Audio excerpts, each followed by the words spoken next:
concepts related to straight lines. Whether you are preparing for competitive exams, looking to deepen your understanding, or simply seeking to refine your skills, these problems will help you to explore both the fundamental and advanced aspects of straight line. Make sure to approach each problem with a systematic mindset, as we will be employing a variety of methods and strategies to solve them. Take your time with each question and don't hesitate to revisit the theory behind the concepts to strengthen your foundation. Let's get started and challenge ourselves with these 15 advanced problems on straight lines. Come on.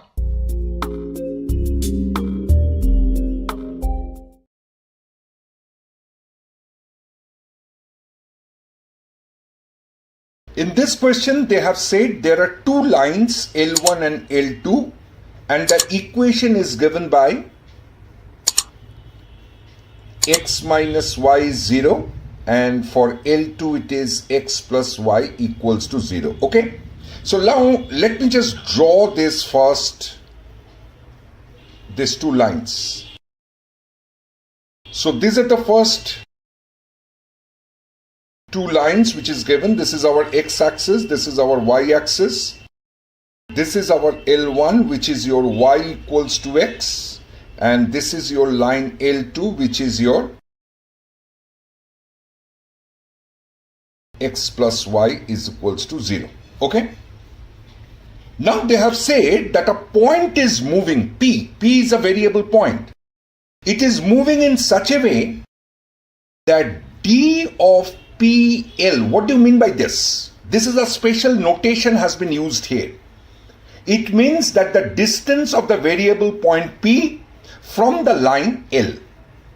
Now when I am writing dP, L1, it means the distance between the variable point P from the line L1, and d of PL2, it is the distance between the point and the line L2.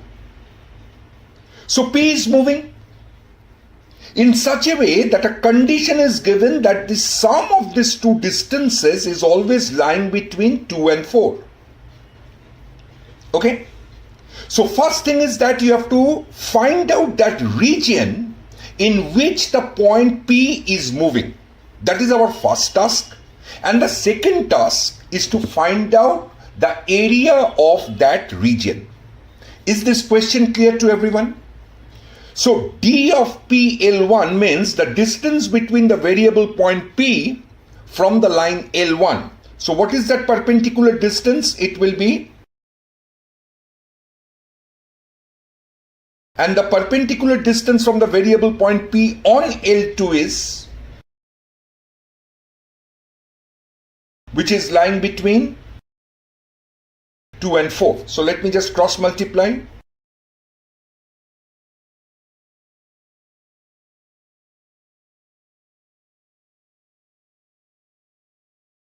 Now to find out the region in which the point P is moving, first of all we have to know what is the graph of this inequation. Because if you draw the region, how you can draw the region? Only by plotting this graph. Okay, so let me just first try to plot this graph to understand the region where your P is roaming around. Since there is a modulus sign, so I have to remove it. So let us consider case 1. We are saying that x minus y is greater than equals to 0 and x plus y is also greater than equals to 0. So in that case, the modulus will be opened like this. Y goes off, so it is 2x is lying between 2 root 2 and 4 root 2. Cancel 2. So x is greater than equals to root 2 less than equals to 2 root 2. Is it clear? So when x minus y is greater than equals to 0, x minus y is greater than equals to 0 means we are talking all about this region. At the same time, your x plus y is greater than equals to 0 means we are talking about this region. So now the region which is satisfying both x minus y is greater than equals to 0 and x plus y is greater than 0 is definitely this portion. Am I correct or not? We are actually talking about this portion, right? Okay, so here we are having x is greater than equals to root 2. So let me just draw x equals to root 2 first. Let us say this is that. This is my x equals to root 2. X equals to root 2 is parallel to the y-axis. And x equals to 2 root 2, let us say this is this. Okay? So now this point is basically root 2 comma 0 and this point is 2 root 2 comma 0. Am I correct? Now what you were saying that x is greater than equals to root 2 but less than equals to 2 root 2. That is, we are actually talking about this region. Tell me yes or no. This region we are talking about. This is the region where your x minus y is greater than equals to 0, x plus y is greater than equals to 0. At the same time, after considering these two cases, we got that x is greater than equals to root 2 and less than equals to 2 root 2. So this is that particular region in case 1 where your variable point P is lying. Is it clear to all? Okay, let me consider case 2.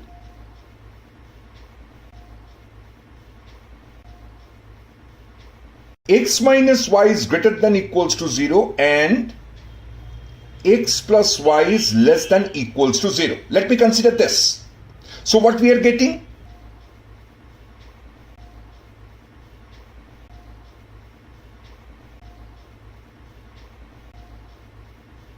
I have simply removed the mod sign.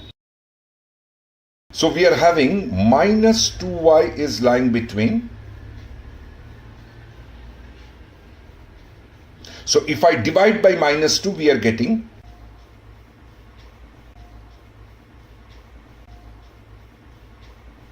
Am I correct? Now, first of all, let us just locate which region we are actually talking about when x minus y is greater than equals to 0 and x plus y is less than equals to 0. X minus y is greater than equals to 0, it implies this region. Correct? And x plus y is less than equals to 0, we are talking about this region. Yes or no? So which region is now common? The common region is this one. Okay? So the variable point is somewhere in this region. But at the same time, we got the condition that your y, the ordinate of the variable point, must lie between minus 2 root 2 and minus root 2. So let me just do one thing. Let me just draw y equals to minus root 2. It is somewhere here. And y equals to minus 2 root 2 is somewhere here. Tell me yes or no. So which region they are actually talking about which is common? The region is this one. Because this is the region where not only x minus y is greater than equals to 0 and x plus y is less than equals to 0, but also it is satisfying that y is lying between minus 2 root 2 to minus root 2. Is it clear? So this region we got. Similarly, in case 3, we will consider that x minus y is less than equals to 0 and x plus y is greater than equals to 0. It means what? We are actually talking about x minus y is less than equals to 0 means we are talking about this region. And x plus y is greater than equals to 0 means we are talking about this region. Am I correct? Therefore, the actual region which we are talking about is basically this one. Okay? So in that case, if you open the bracket, you are going to have this condition.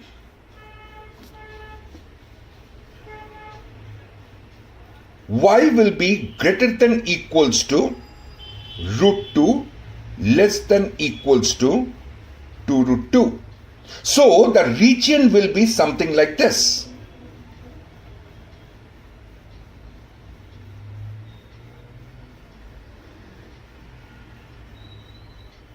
Tell me yes or no.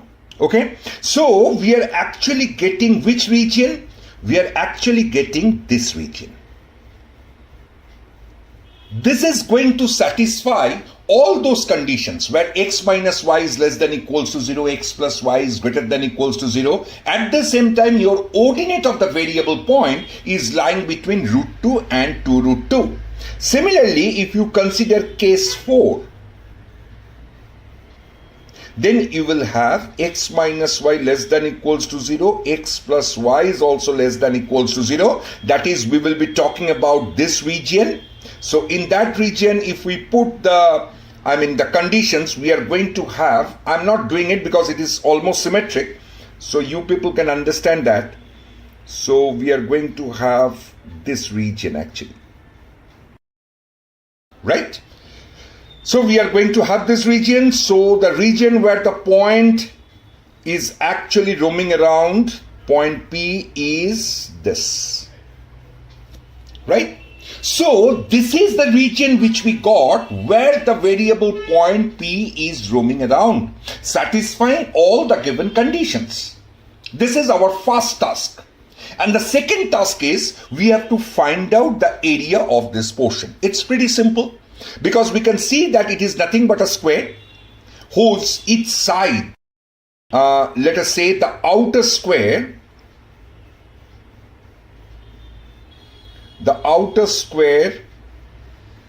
is having the area, the side of outer square will be 2 times 2 root 2, that gives us 4 root 2.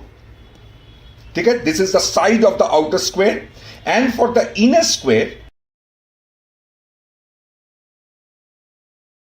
the side of its square, the side of the square will be 2 times root 2. That is 2 root 2.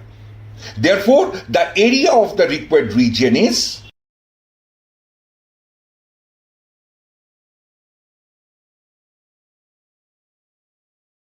will be nothing but 4 root 2 square minus 2 root 2 square. So that gives us 32 minus 8. So that gives us 24 square units. Is it clear to all? Have you understood this problem? Absolutely? Okay. So let's move for the next problem. It is almost same type of sum, but here a little variety is given. Now they have considered 3 points. One is the origin. Let me just draw this first.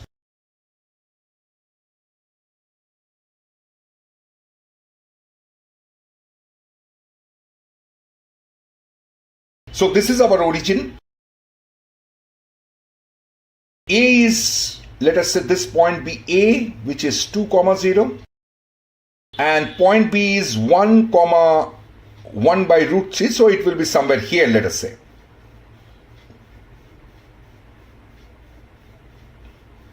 Okay. Now let me just join this to form the triangle.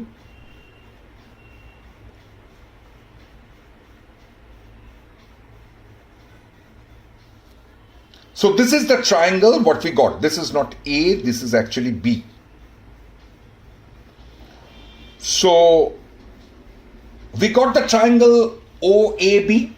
These are the vertices of the triangle OAB. Now let R be the region consisting of all those points P. What is P? P is again a variable point. Inside the triangle OAB, so P is roaming inside the triangle OAB, which is satisfying a new condition is given. See, in the previous sum, we got a different condition. In this case, the condition is something different. So now we have to work on this condition. So P OA is less than equals to minimum of POB AB. Okay, what is D? Again, the same thing. D is, they have already given here. They have already mentioned what is D. D denotes the distance from the point. Point means which point? We are talking about the variable point. The point P to the corresponding line. That is, POB means it is the distance between the point P and the line OB. Clear? Now again, the same question, sketch the region R where the point, variable point P is roaming and find its area. That's it. So first of all, you see the distance between that variable point P, OB and PAB. Okay, but I don't know which length will be shorter. Which length will be minimum, that I don't know. So I have to consider both the cases.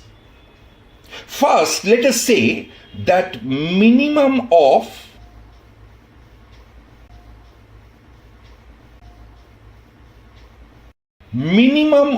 these two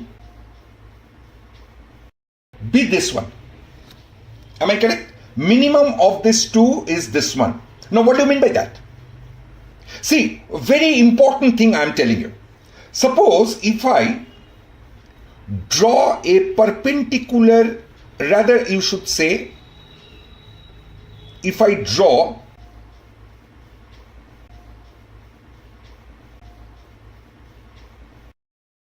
an angle bisected, if I draw angle bisected from point B, that is the angle bisector of angle OBA. Now, any point on this, let me just give a name of this, let us say BD. Any point on this line, if I choose any point on this line, the distance from this point, this variable point on these two lines, they are going to be same because it is the angle bisected. So any point on BD will give the distance measured from that point to the two sides OB and AB. They will be equal. But here you have assumed that the distance between P and OB and P and AB, out of these two, the minimum is OB. I mean the distance between point P and OB. That distance is the minimum distance between the distance of POB and PAB. Does it not mean that your point P is lying somewhere inside the triangle OBD? Because if you consider any point over here, and if you draw two perpendiculars, one on OB and another one on AB, naturally this point, I mean this distance, which is the distance on the side OB, will be lesser than the distance drawn from P on AB. Tell me yes or no. That is why the minimum distance you have taken it as D of POB. Is it clear? Therefore, I am sure that your point P is lying somewhere inside the triangle OBD. Is it clear to all? This is the main conception that you have to understand. Okay, so P is somewhere here. Let me just erase this. So we have understood that your P is lying basically somewhere inside the triangle OBD. Okay, fine. Now, the equation, the condition that we got now is P of OA is less than equals to D of P OB. Again, a second condition is involved in this question. First condition we got, now the second condition. But remember, in this case, our P is lying anywhere inside the triangle OBD. Now, D of, that is, the distance from the variable point P on OA is less than the distance from P on OB. Let me do one thing. Let me again draw the angle bisector of angle BOA. Let us say this is the angle bisector. Let me just give a name of this.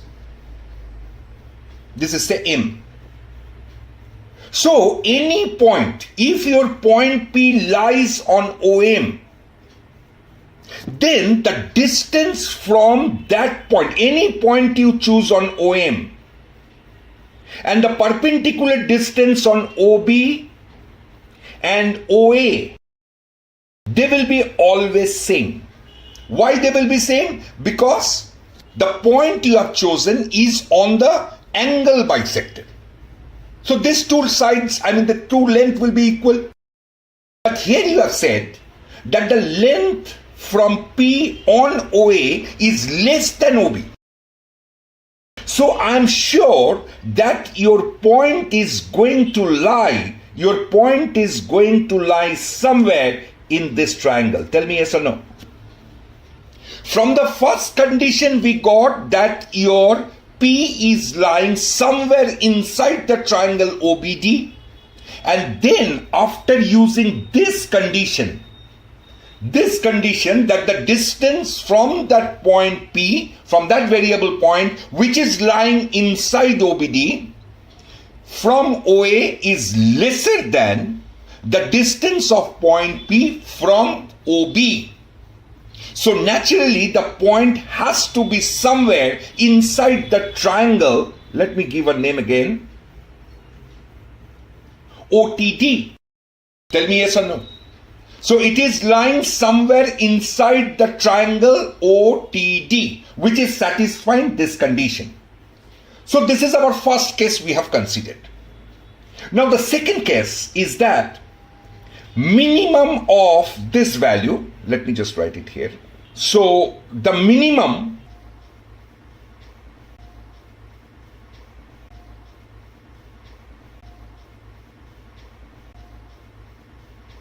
of these two distances, let us say this is your D of P AB. Here, what does it mean? That the variable point, P is a variable point, it is moving. The distance of P from OB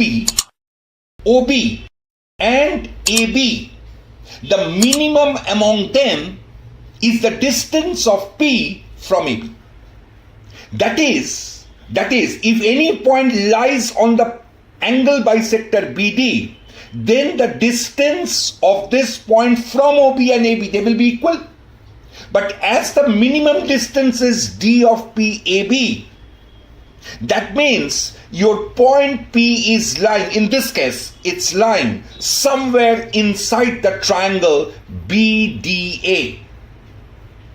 It is lying somewhere inside the triangle BDA. Why? Because if you choose any point over here and if you draw a perpendicular, tell me, on OB and AB, which distance will be lesser? Naturally, the distance from that point on AB. Okay, so we have understood one thing, that your point in this case, when you have considered the minimum distance DPOB and DPAB as D of PAB, the point P is lying somewhere inside the triangle BDA. Now comes the second condition. The second condition says that D of POA is less than equals to D of PAB. What do you mean by that? That is the perpendicular distance from point P on OA and AB. Out of this, the distance OA is less. It means what? You see, again, let me just draw angle bisector from A. Okay, this is my angle bisector. Now see, any point on this angle bisector, say any point on the angle bisector AN is what? If you take any point on AN and if you draw perpendicular on AB and OA, the distance will be always equal. Why? Because your AN is the angle bisector. Now, as according to our condition, the distance from P on OA is less than equals to distance from P to AB. Therefore, I am 100% sure that the point is lying somewhere inside the triangle DTA. It is lying anywhere inside the triangle DTA. Because if the point is here, then the perpendicular distance on OA will be less than the perpendicular distance drawn on AB. Yes or no? That is why I told you that the point is somewhere inside the triangle DTA. Clear? So, combining these two, we can easily see that your point P is lying somewhere inside the triangle OTA. Where it is lying? Inside the triangle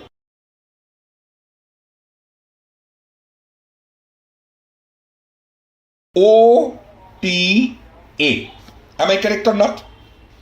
So now the first task is over. First task was you locate the region. I have located the region. Now the second task is to find out its area. Okay, so what will be its area? How to find it out? So now what is the slope of OB? The slope of OB is 1 over root 3, right? 1 over root 3 means it's basically tan 30 degree. That is your angle BOA is basically 30 degree, right? Now as OM is the angle bisector, as OA is the angle bisector, so we can write that angle MOA will be same as angle BOM, and which will be nothing but as your BOA is 30 degrees, so BOM will be 15 degree. So if BOM is 15 degree, that is this angle is 15 degree. Am I correct?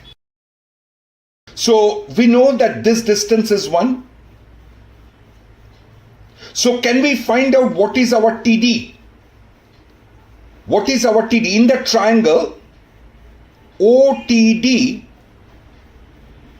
TD over OD is basically tan 15 degree. Yes? So from here we are getting TD is nothing but OD into tan 15 degree. And OD is what? 1. Tan 15 degree is 2 minus root 3. This value is a standard value. We have assumed this thing as a standard value. We all have done this thing in trigonometry. Therefore, the length TD is basically 2 minus root 3 units. Clear? So what will be the area of OTD? Half into base into height. Therefore, the area comes to 2 minus root 3. The area is 2 minus root 3. Is it clear to all? Absolutely? No doubt? Okay, let's move for the next problem.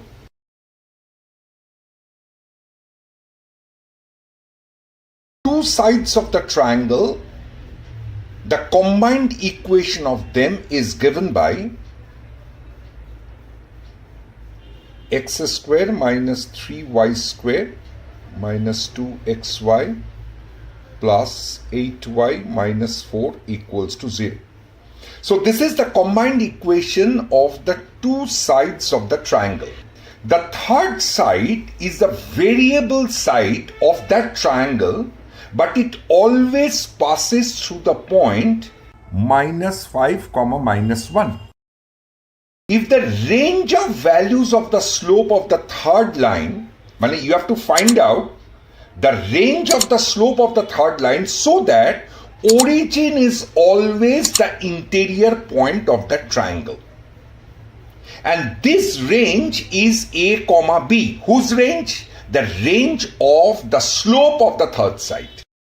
Then you have to find out the value of A plus 1 by B square. So our main task in this question is to find out the range of the slope of the third side of that triangle. That's it.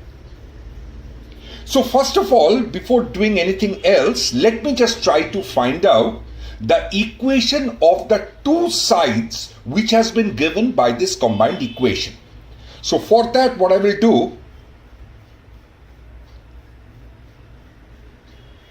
let us say x square minus 2xy, and let me take a y square over here. 4y minus 4 equals to 0, correct? So this gives us x minus y whole square minus 4 if you take. So y square minus 2y plus 1 equals to 0. So we are getting basically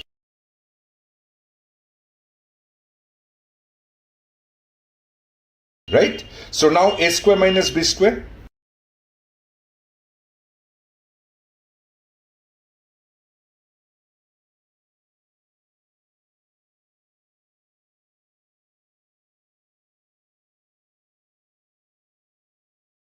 So we got the equation of the two sides of the triangle. What are those? And right? Now let me draw these lines on the coordinate axis.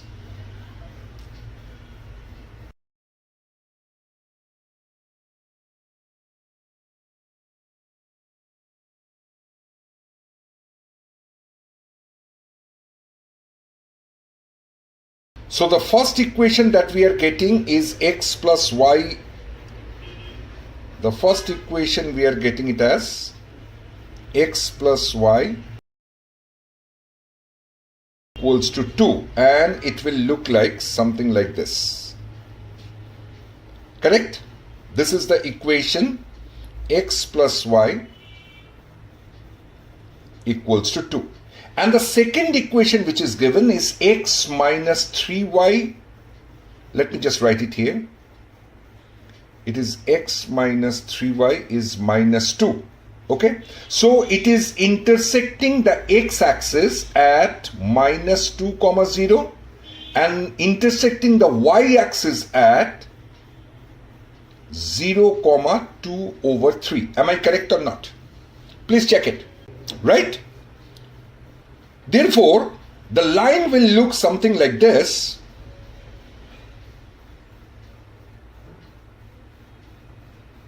Right? And this point is,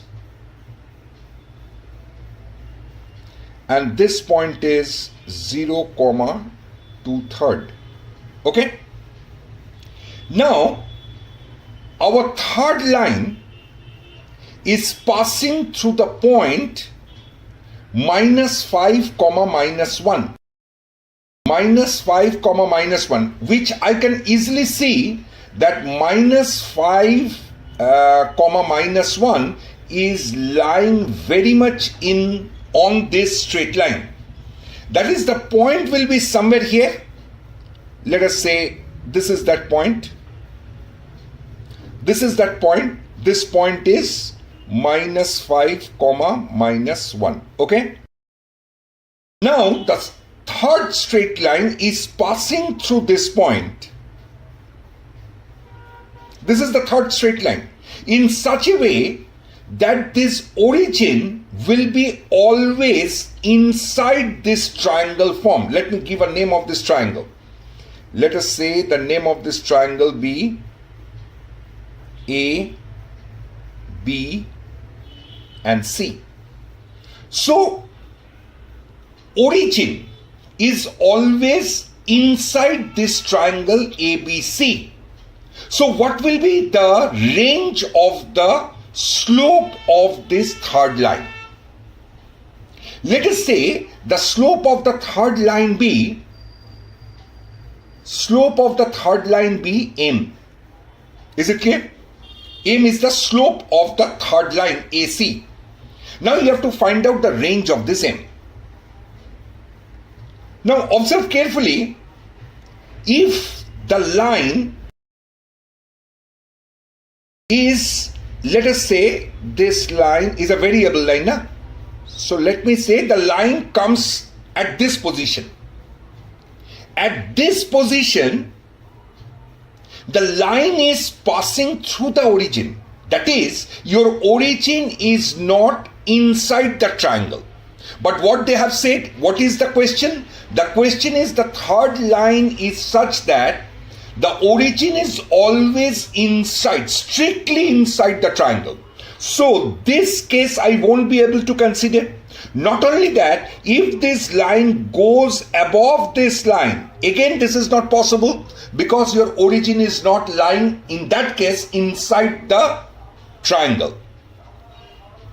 Therefore, your slope, suppose if the slope comes to this point, the line comes to this point.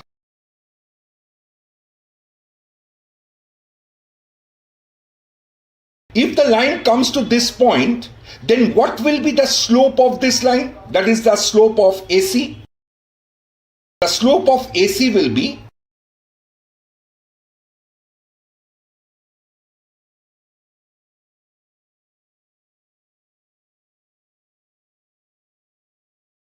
this will be 1/5. That is, the slope of the variable line AC cannot exceed 1/5. That's for sure.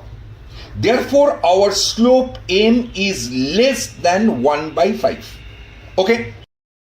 Now, if the line comes here, I don't have any problem. If the line comes here, I don't have any problem. Because in all these cases, your origin will be inside the triangle. But the moment the line becomes, now try to understand the fact very clearly. The moment the line becomes, that is the third side becomes parallel to BC, until and unless it is not parallel and the line is moving in the clockwise direction, you are always getting a triangle formed and the origin is always inside the triangle. But the moment this line AC becomes parallel to the line BC, in that case, no triangle will be formed. Other than this, everywhere a triangle is formed, and in everywhere your origin is inside the triangle. Am I correct? So when the line is parallel to BC, what is the slope of BC? The slope of BC is -1. The slope of BC is -1. So whenever the slope of this line, which is passing through A, that is the third side of the triangle, is equals to -1, then what happens? It is not forming a triangle. That is, your origin is, there is no triangle, so there is no question of whether the origin lies inside the triangle or not. Therefore, the range of M in this case will always lie between 1/5 and -1. Is this clear to all of you or not? If your M is less than -1, even if it is -1, it is not forming a triangle. Is it clear? And if M is greater than -1, it is forming a triangle, and everywhere your origin is inside the triangle. But the moment M becomes equals to 1/5, That is, the line is passing to the origin. It means it is forming a triangle, but the origin in that case will be on one of the side, this AC of the triangle. But they have said the origin should be strictly inside the triangle. Therefore, your m has to be less than 1/5. Thus, the range of m is between -1 and 5. So from here we can see, because they have said that the range of the triangle, the slope is a comma b, therefore your a here is -1 and b is 1/5. And we have to find out the value of a plus 1/b square. So it's pretty simple. It's -1 plus simple calculation. So in this case, the answer will be 24. Is it clear to all of you? Absolutely? Okay. Now let us move for the next problem. Now in this question, they have said that a function is given in x and y, and they have said to find out the minimum value of this function, and it is represented by n, and the point at which this function is attaining its minimum value is alpha and beta. And our task is to find out alpha, beta, as well as this minimum value of n. That's it. Now, the function which is given to us is this one.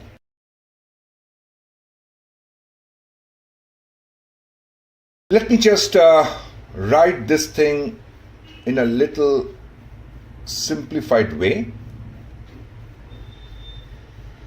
This is actually x square plus y minus 1 whole square. And for the last one, you can write it as x square minus 6x plus 9. Again, y square minus 8y. 25 I have break as 9 plus 16. So your f of xy is coming to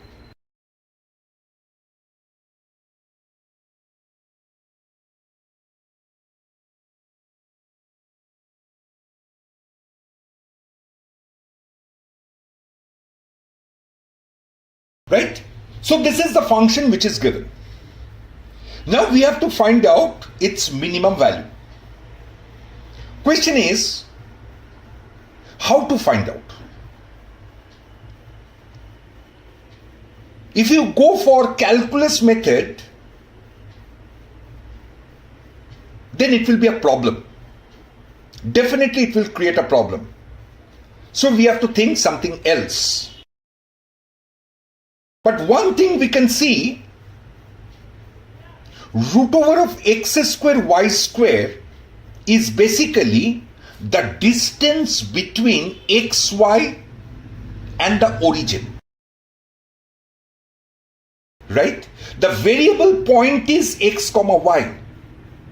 The distance between the origin and the variable point is given by this form. The distance between the variable point and 1, 0 is given by this expression. The distance between the variable point and 0, 1 is given by this expression. And again, the distance between the variable point and the point 3, 4 is given by this expression. Right? Yes or no? Tell me. Okay. So let me just plot those points properly in the Cartesian plane.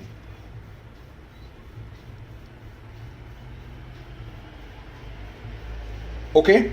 So the points we are having, first the origin, which is your 0, 0. Let us say this is O. and 1, 0 is somewhere here. Let us say this point be A. 0, 1 is somewhere here. Let us denote it by B. And 3, 4 is somewhere here. Let me just denote this thing by C. Okay? And the variable point xy is moving in such a way that the sum of its distances from 0, 0, from 1, 0, from 0, 1, as well as from 3, 4 is minimum. Now, when it is possible? Let me do one thing. Let me just join those points first.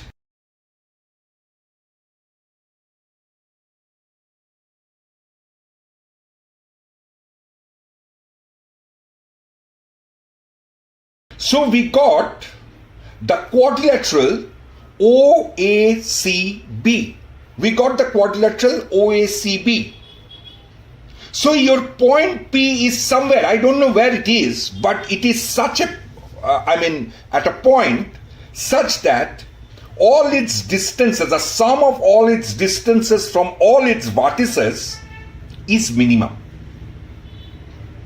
Let us say the point P be somewhere here. I don't know where it is. Let me just arbitrarily choose that point P is here. So now, if I join the points, let us say OP, PC, AP, and PB. This sum of all these 4 distances will be minimum. When it is possible? Where does this point P lies? That's the main question, because I have to find out that point P. Because for that point P, this whole expression will give us the minimum value. We need to find out the minimum value, as well as we want to find out alpha and beta, which is nothing but that position of point P. So where does the position P actually is? We have to find out that. So let me do one thing. Let me just join. Let me just join OC. Let us join OC. Okay? Let me just join OC. Now, in the triangle, look at carefully. In the triangle OPC, in the triangle OPC, OP plus PC, that is the sum of 2 sides of this triangle, is definitely greater than the third side, that is OC. Now, when your OP plus PC will be minimum? Can you tell me? In this scenario, when your OP plus PC will be minimum? It will be minimum when your OP plus PC becomes equals to OC. Tell me yes or no. If this point P lies on the line OC, then OP plus PC will have the minimum distance. Do you agree this? Yes or no? Okay, so one thing for sure, that P is not here. P is definitely on the diagonal OC. Let us assume that point P be this point. Okay, let us say, because once we have already proved that point P will definitely lie on the diagonal of this quadrilateral OACB. Okay, so let me do one thing.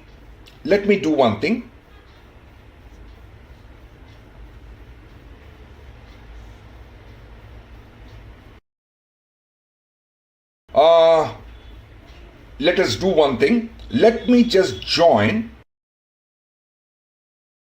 this point, because we have understood that your point P will be on the diagonal OC.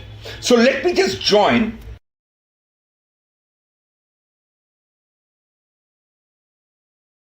BP and PA, as well as let me join AB. Now observe the triangle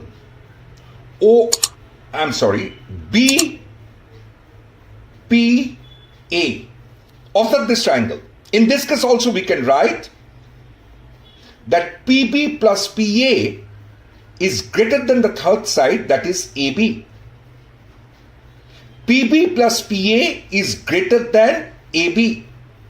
Now when the sum PB plus PA will be minimum?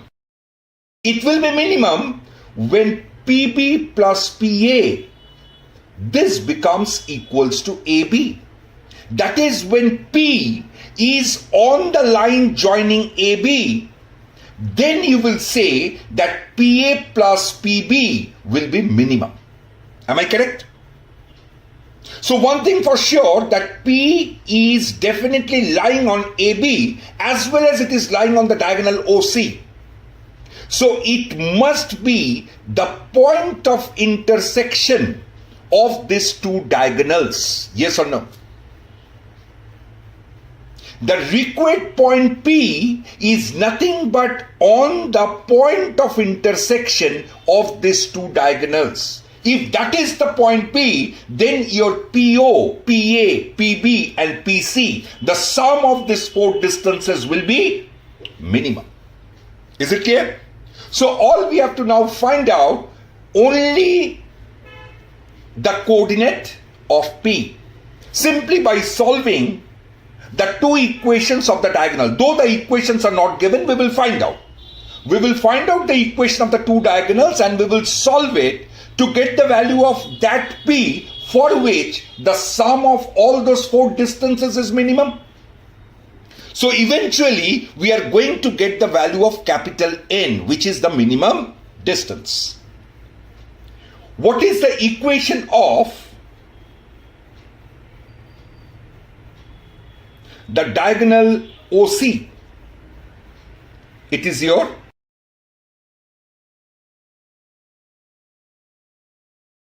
y equals to 4 over 3x. So that gives us 4x minus 3y equals to 0. This is the equation of OC. What is the equation of AB? It is x plus y equals to 1, correct? So now if I solve these two equations, we are going to get the value of P. So let me solve these two equations.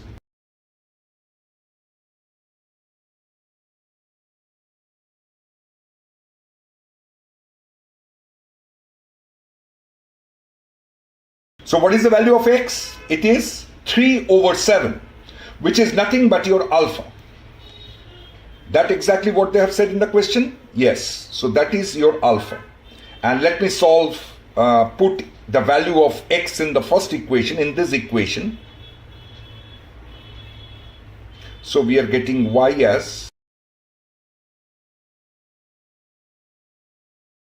right? And which is nothing but your beta. So what is alpha? Alpha is 3 over 7. What is beta? Beta is 4 over 7. That's it. So you got the point? That is P, which is our required point. Okay, so now what they have said you have to find out the value of N also. It's okay. N is that minimum distance. So simply put it here to get the answer. So we can put, therefore your N will be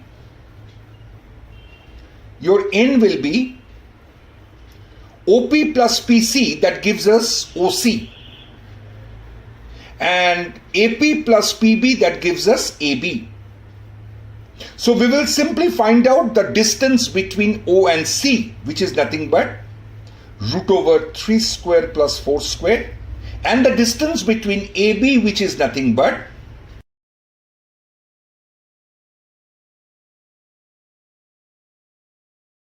root over of 1 square plus 1 square. So that gives us 5 plus root 2. That's it. Therefore, your alpha and beta we got 3 by 7, 4 by 7, and we got the minimum distance n is 5 plus root 2. Is it clear to all of you? Absolutely? Okay. Let's move for the next problem. The question says, prove that the locus of the image of the point 2, 3 in the line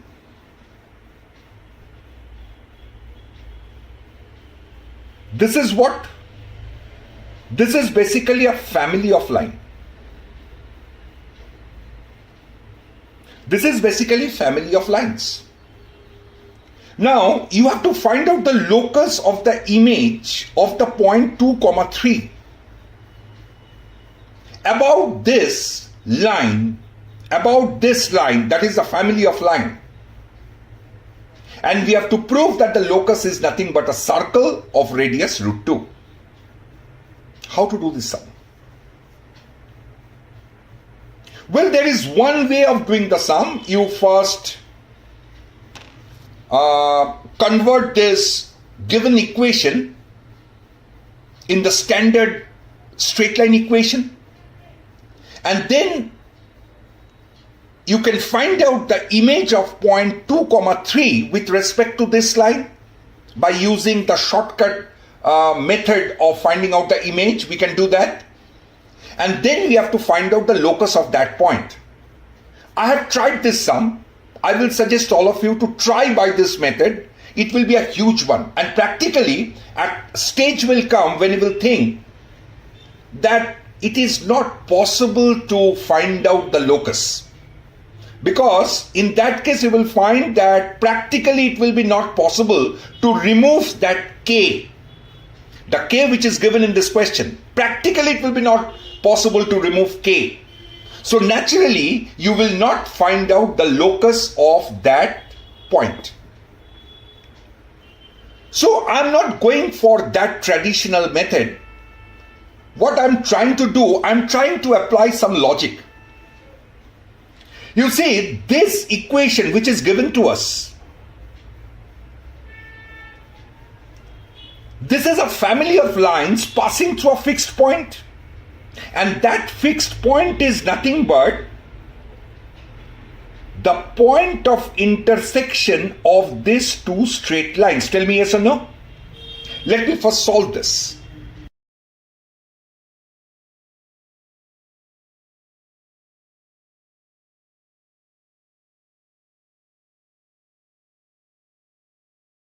So if we subtract, we are going to have y as 2. If y is 2, we are getting x as 1, correct? Therefore, all this family of lines are passing through a fixed point, and that point is nothing but 1, 2. Now let me take any one line. Let me take any one line from this family of lines. And this line is passing through the point 1, 2. And the point which is given to us is 2, 3. And we have to find out the locus of the image of this point with respect to this line. Let us say the locus be m, n. M, n be any point on the locus. Why I have not taken h, k? Because k is already given in the question. That is why I am taking m, n. Now, let me just give a name. Let me say this is my A, this is my B, and the fixed point be C. Now, as B is the image of A,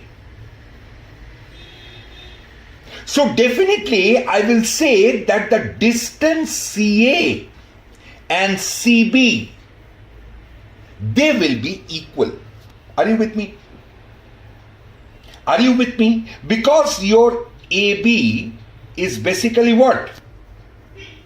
This line is basically the perpendicular bisector of AB. Tell me yes or no, because B is the image of A. So definitely this variable line, this red line, is the perpendicular bisector of AB.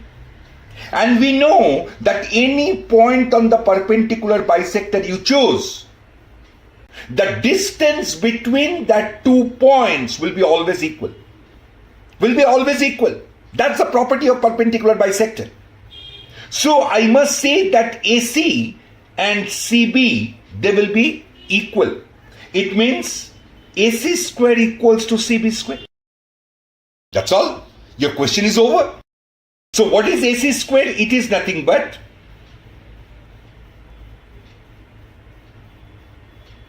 and what is your CB square? It is basically, therefore the equation of the locus is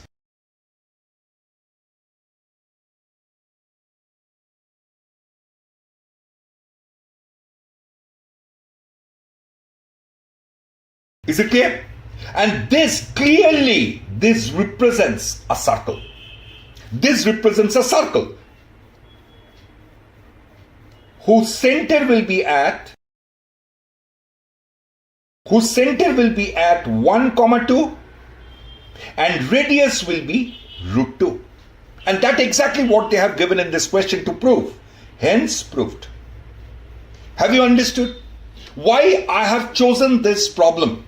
The reason behind that is that we always try to find out the locus in this question by the traditional way. What is the traditional way? We have the family of lines.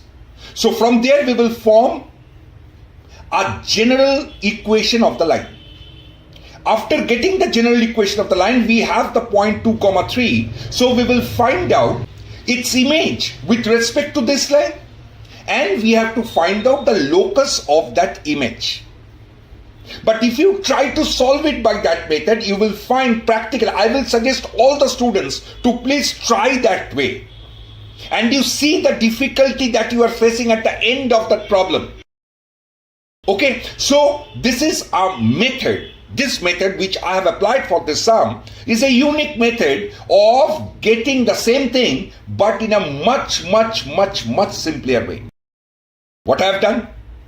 As A and B, A is the point whose image is B. So naturally this family of line will be the perpendicular bisector of the line joining AB. It means the fixed point through which these two lines, given family of lines are passing, is 1, 2 we have already calculated.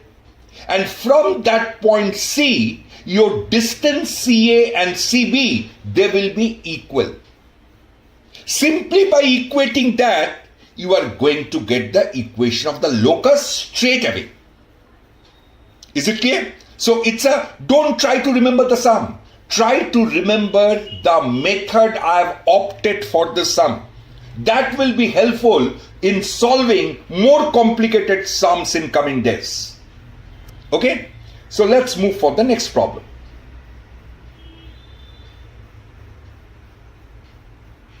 So in this question, they have said that the line x plus y equals to 1 intersects x-axis at A and y-axis at B. So let me just draw this first.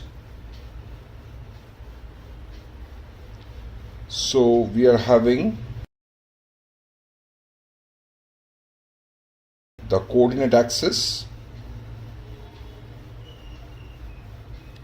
and we have been given that the line is x plus y equals to 1. Okay, so the equation of this line is x plus y is equals to 1.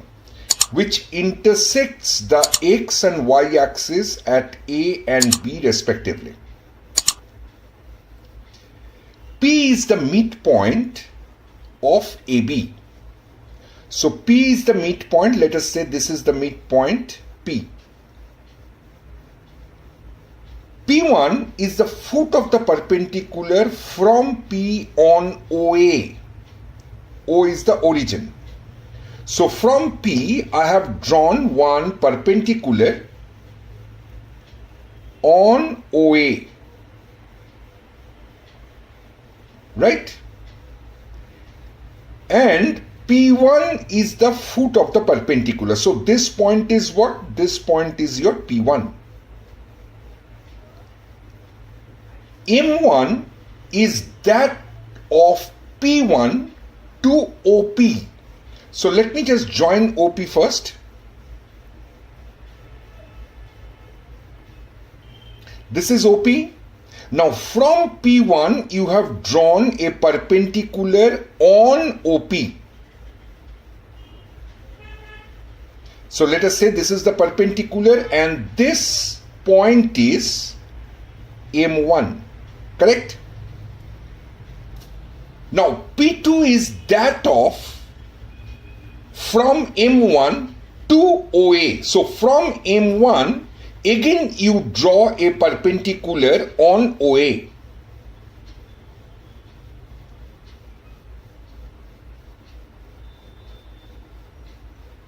And this perpendicular is M1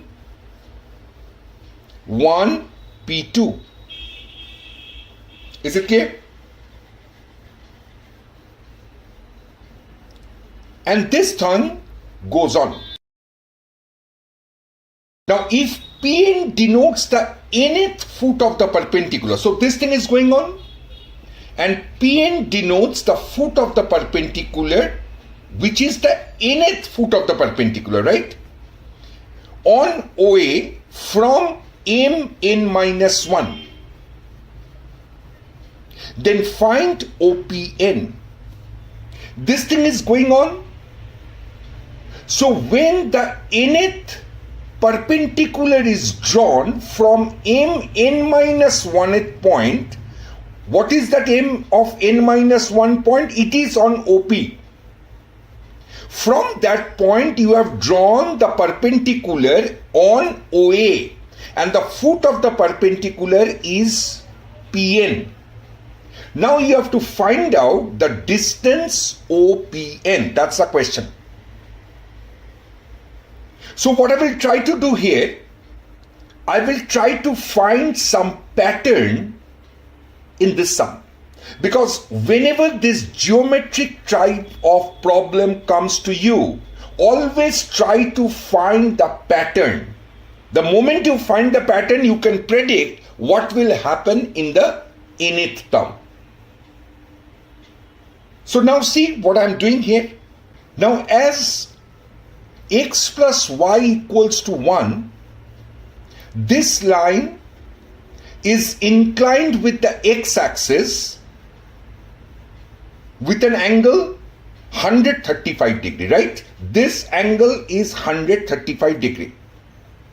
So naturally this angle will be your 45. This angle is 90. So naturally this angle is also 45 degree. So your tan 45 degree, that gives us what? P1 divided by P1A. So from here we are getting tan 45 degree is 1.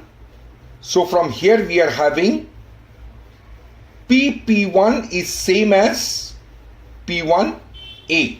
Am I correct? The coordinate of A is 1, 0 and coordinate of B is 0, 1. As P is the midpoint of AB, therefore the coordinate of P will be half, half, right? Therefore your OP1 is half and PP1, that is also half, because PP1 equals to P1P, P1A. So as your PP1 is half, that implies P1A is also half. Therefore, your OP1 is nothing but 1 minus half, that gives us half. Is it clear? Because the length of OA is 1. We got P1A is half. Therefore, OP1 is also half. Now the same thing has been done. From P1, I have drawn a perpendicular P1M1 on OP. Now the slope of OP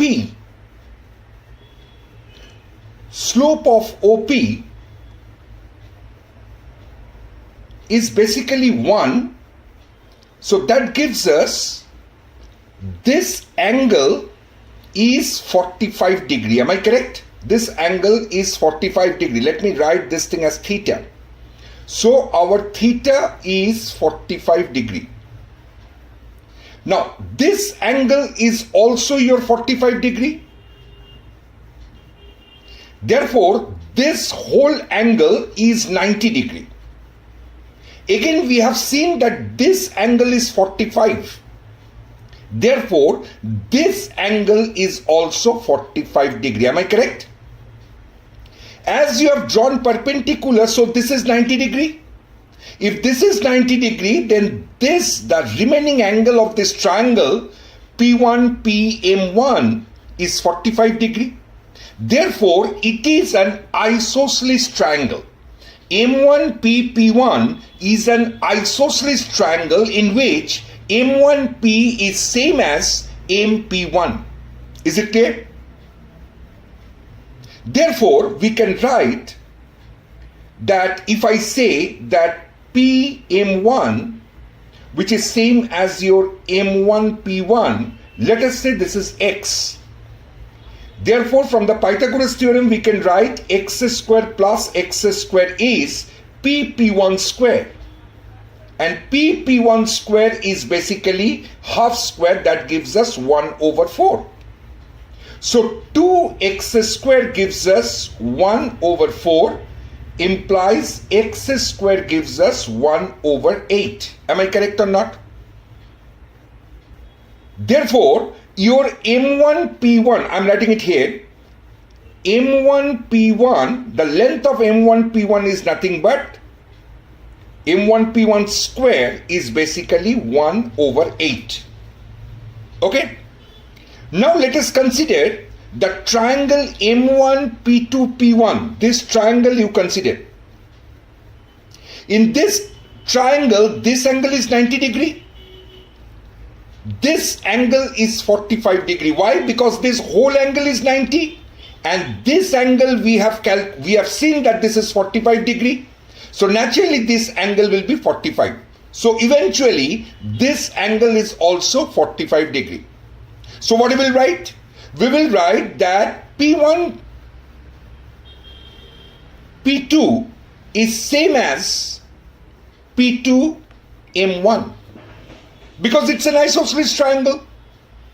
Now let me say the length of this be y.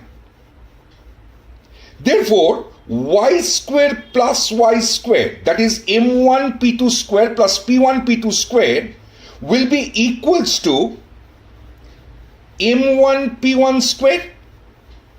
So from here we are getting 2y square is coming to M1 P1 square is basically 1 over 8. So from here we are getting y square is 1 over 16 implies y is 1 over 4, that is 1 over 2 square. Am I correct or not? So what we have seen that your P1, P2 is basically 1 over 2 square. Now what is your OP1? Your OP1 is half. Therefore your and P1, P2 is coming to 1 by 2 square. Therefore, OP2 is coming to half minus 1 by 2 square. That gives us 1 over 2 square. So when we have drawn the second perpendicular, that is from M1 on OA as M1 P2, the distance OP2 is coming to 1 over 2 square. Now if this thing continues, and when we draw the last perpendicular, the nth perpendicular from Mn minus 1 on OA, the point is Pn on OA. The foot of the perpendicular is Pn on OA. So in that case, your OPN, because I've already seen the pattern, when it is OP1, the length is what? OP1, the length is what? It is half. When it is OP2, the length is 1 over 2 square. So we have seen the pattern. So when it is OP1, then the length will be nothing but what? It will be 2 to the power n. Is it clear? Absolutely clear. Therefore, the length OPN is nothing but 1 over 2 to the power n. That's it. Okay? So let us move for the next problem. Now in this question they have said that A, B, C are the 3 points on the curve given. What is the curve given? X minus y minus xy plus 3 equals to 0. So if I factorize this, what we are going to have?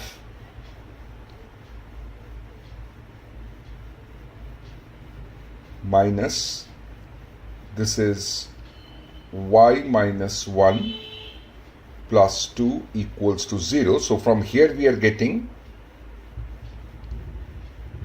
x plus 1 into y, x plus 1, because here if I take minus common, so we are having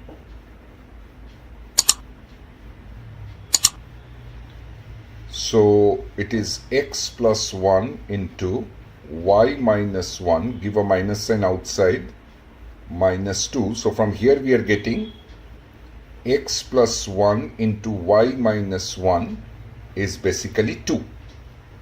Therefore, y minus 1 is basically 2 divided by x plus 1.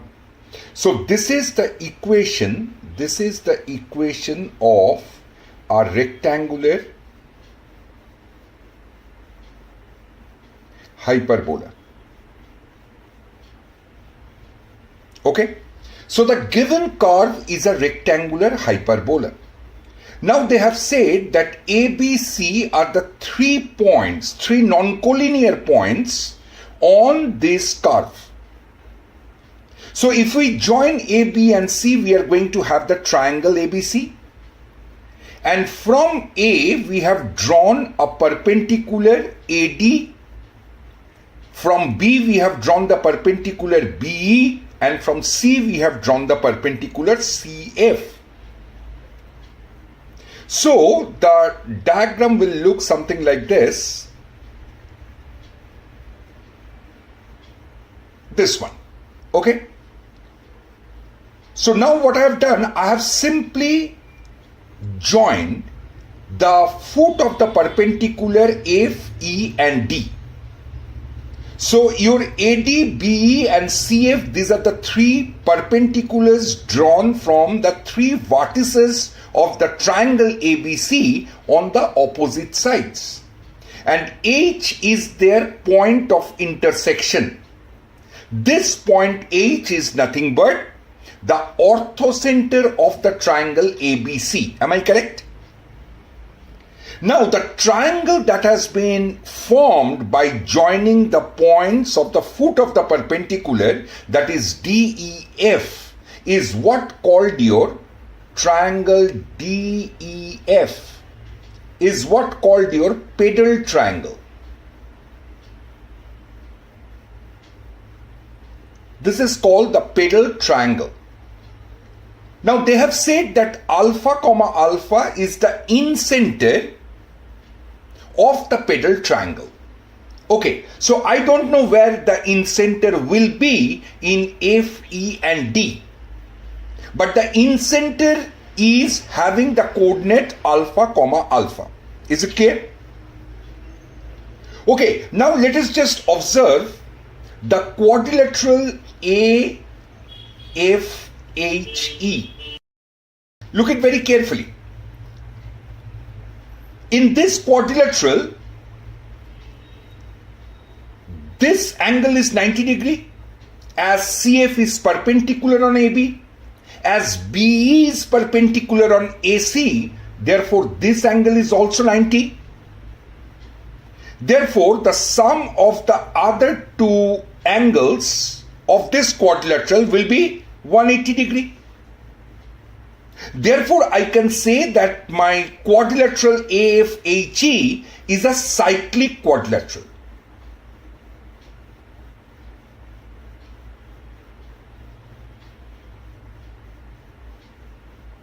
Okay, so if we draw a circle, these four vertices of the quadrilateral will be on the circumference of that circle. Am I correct? Now, if I consider HE, if we consider, let me just do one thing, let me just draw the circle first.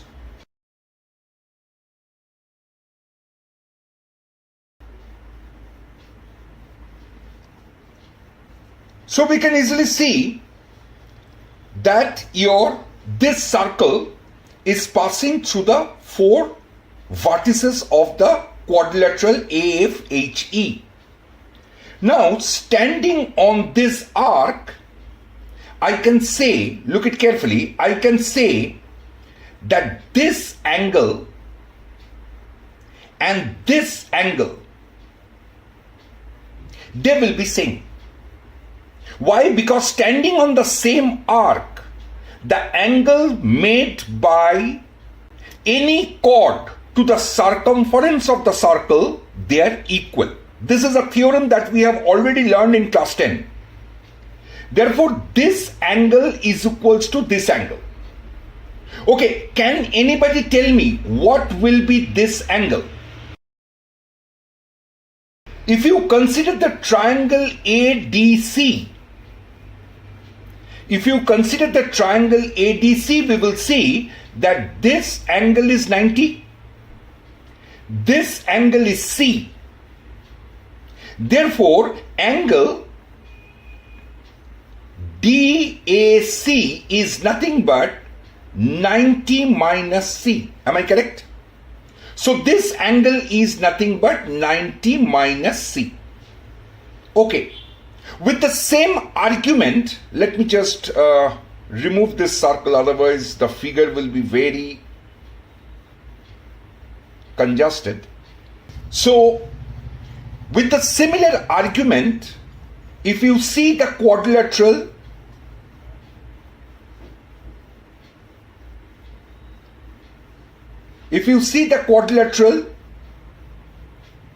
FHDB, we will see that this angle is 90, this angle is 90. Therefore, the other two angles, the sum of other two angles will be 180 degree.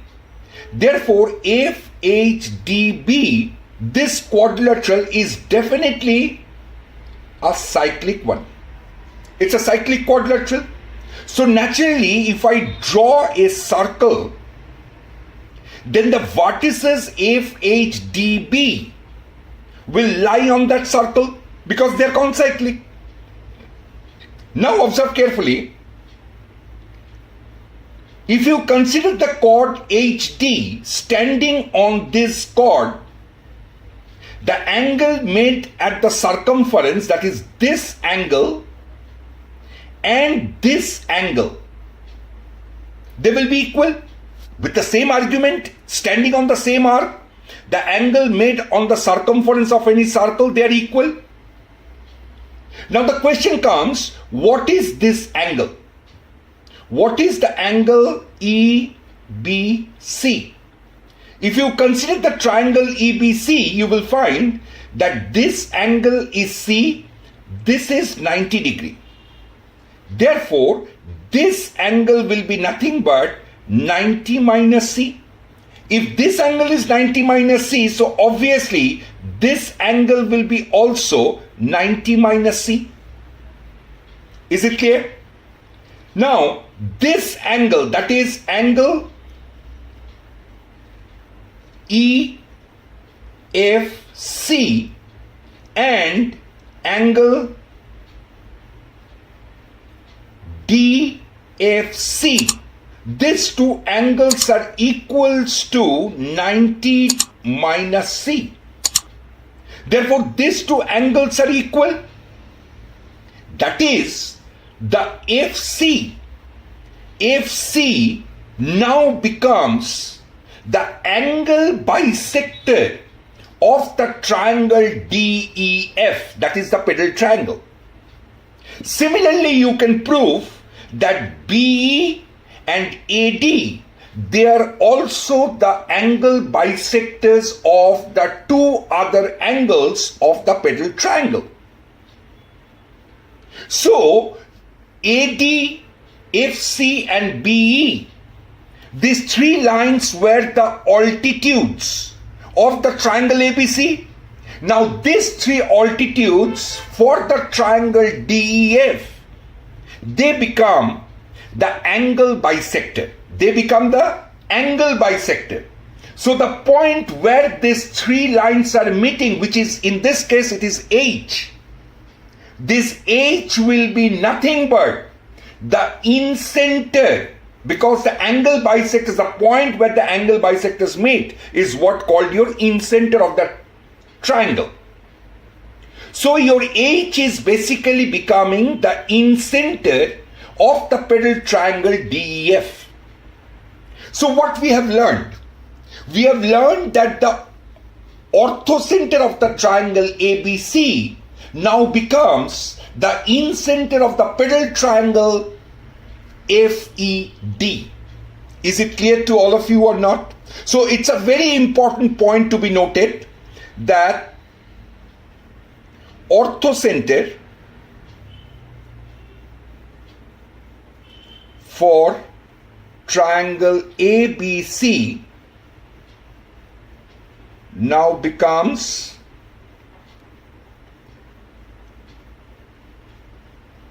orthocenter for triangle ABC now becomes the incenter of the pedal triangle DEF. Very important point, we must remember this. Okay, then what? Now a very important point I am going to tell you, which I will definitely cover in the conic section when we will do hyperbola. That is, when the 3 points, I am writing it here. It's a very important note. Advanced questions, whenever they is to select, they try to base on this property, because a lot of times JEE advanced questions came based on this property. So this information you must know. Otherwise in the examination hall you won't be able to prove it until and unless you have that information. The information is that when 3 points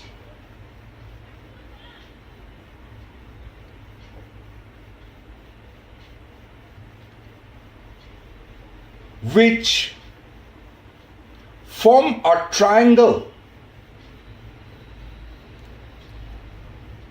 lies on the rectangular hyperbola, when the 3 non-collinear points definitely, when three non-collinear points which form a triangle lies on a rectangular hyperbola, then the orthocenter of the triangle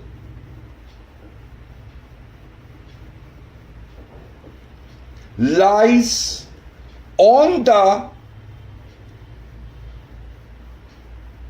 rectangular hyperbola. Very, very important note. Whenever 3 points are chosen on a rectangular hyperbola, then the triangle formed, we will get the orthocenter of the triangle, and that orthocenter is going to lie on the same rectangular hyperbola. This is the note. This you must remember, and I will definitely prove this when I will do your conic section in hyperbola chapter, right? So now what happened? This orthocenter H, ABC is what? These are the 3 points on the rectangular hyperbola. Therefore, the orthocenter H, which is eventually the incenter of the pedal triangle DEF, it lies on the given rectangular hyperbola. And they have said that the incenter is alpha comma alpha. Therefore, alpha comma alpha is going to satisfy the given equation of the curve, that is x minus y minus xy plus 3 equals to 0. The orthocenter H, which is actually the incenter of the pedal triangle DEF, lies on this rectangular hyperbola. Hence, it must satisfy this. So we are getting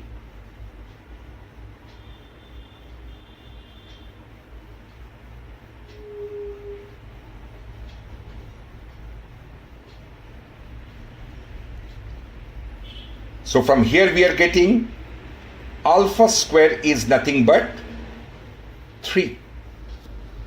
Is it clear to all of you? Have you understood? So actually in this sum, the calculation part is very, very easy. 2 things that we have learned from this sum. Number 1, if you find the curve given to you is a rectangular hyperbola, which is of the form always x into y equals to a.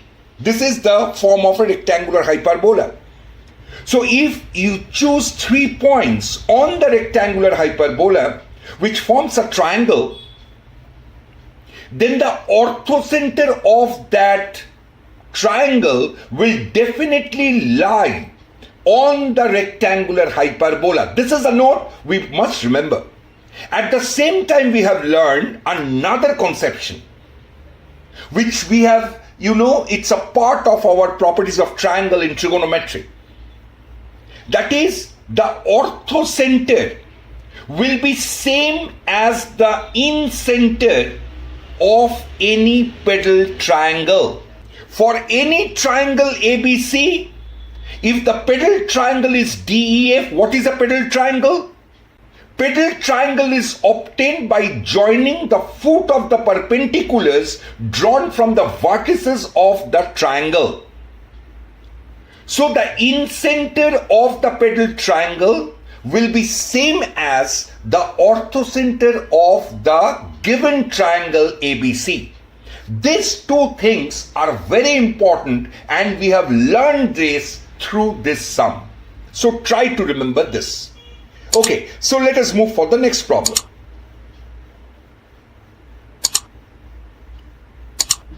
What is the question? M is the midpoint of the side AB of an equilateral triangle. So let me just draw an equilateral triangle first. Okay. So M is the midpoint of the side AB. Let me just give a name. Let us say this is A, this is B, this is C. And M is the midpoint of AB. So this is my M. P is a point on BC. such that P is a point, let us say the point P be this. P is a point on BC such that AP, let me take this point to here, it will make the picture more clear. So this point is P, and they're saying that AP plus PM is minimum. AP plus PM, it is minimum, and they have given that the length of AB is 20. Length of AB is 20. Now we have to find out what is AP plus PM. What is AP plus PM? That we have to find out. How to do this sum? Now in this question they have not given us the coordinates of A, B and C. So this is any equilateral triangle. So what I will do, I will take the origin as the point B. And we can see that the length of AB is 20. So let me say that your BC is basically the x-axis. Therefore, coordinate of C will be 20, 0. As it is an equilateral triangle, so all sides are same and of length 20 units. Now if I draw a perpendicular from A on BC,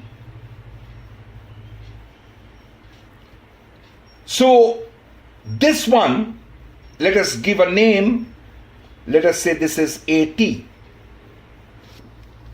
So my main motto is to find out what is the coordinate of A. Now since it's an equilateral triangle and we have drawn a perpendicular from A on BC, therefore the coordinate of T will be 10, 0. Am I correct? Now I have to find out what is its height. The moment I know the height AT, you know the coordinate of A. So we all know that the height of any equilateral triangle is √3/2 into the length of the side. In this case it is 20 units. So it is coming to 10√3. Therefore the coordinate of A is 10, 10√3. Am I correct or not? Okay. Now the big question, that your AP plus PM, this should be minimum. And we can easily see that your point M and A, both these points are lying on the same side of BC. So to find out that very point P, which is on BC, which is actually your x-axis, such that your AP plus PM is minimum, so what I have to do, I have to simply find out the image of A with respect to the x-axis. And the image of A with respect to the line BC, which is actually the x-axis, will give us, let us say the image will be somewhere here. So the coordinate of the image A dash will be 10, -10√3. Is it clear or not? So what is A dash? A dash is the image of A with respect to the line mirror BC, which is actually your x-axis. Now we have to find out what is the coordinate of M. So for that, what I am doing, I am simply drawing a perpendicular from M on your BC, that is your x-axis. Again, I am telling you. Let me say this is MP. Oh, P is already given now. So let me take this as MQ. Now this angle is 60 degree. And since M is the midpoint of BA, therefore BM is nothing but 10 units. So considering the triangle MQB, we can say that BQ is basically BM cos 60 degree, right? BM is 10, cos 60 degree is half, so that gives us 5. And MQ is basically BM sin 60 degree. Am I correct? BM is again 10 and this is root 3 by 2, so that gives us 5 root 3. Therefore, the coordinate of M is BQ is 5, 5 root 3. Am I correct? Now the equation of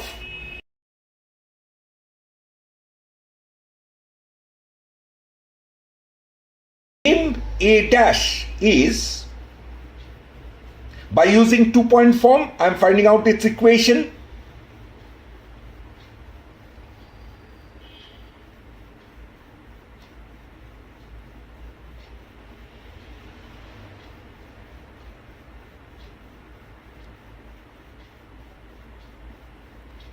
Equals to x minus x1, x2 minus x1. So from here we are getting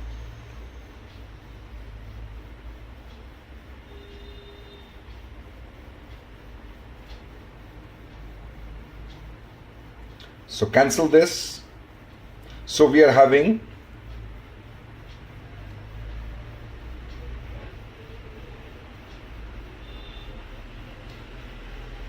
yes or no? So this is the equation of MA dash. Let me just draw the line first. Is it clear? Now this line MA dash is intersecting BC at this point. Okay? And this point is nothing but your P. This point is nothing but your P. Now if you want to find out the coordinates of P, though it is not given, but if you want to find out the coordinates of B, since we know that BC is the x-axis, so in this equation I will simply put y equals to 0. So what we are getting?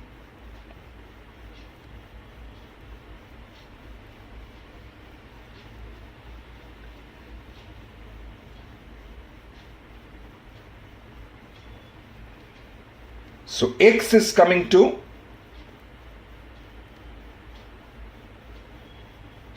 20/3. Therefore, the coordinate of point P is basically 20/3, 0. Is it clear to all? This is how we find out the point on the line such that in this case your MP plus AP will be minimum. Is it clear? Therefore the minimum distance, which is your MP plus AP,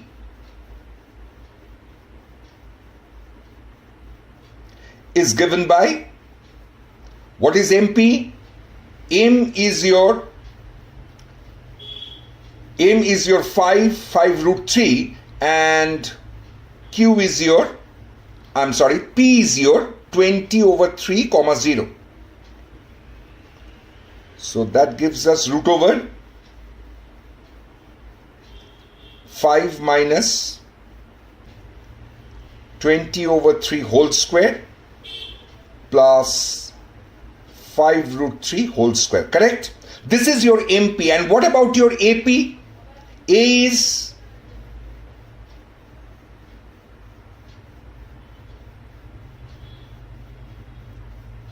10 root 3, right? Yes. So plus what will be AP? it will be root over 10 minus 20 over 3 whole square plus 10 root 3 whole square. So we are basically getting 25 over 9 plus 75.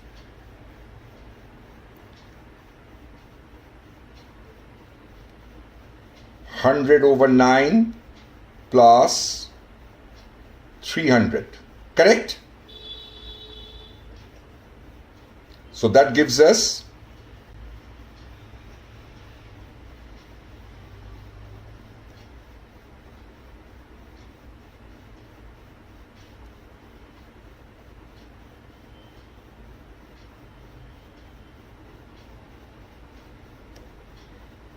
So we are getting basically 15 root over 28 over 9. So that gives us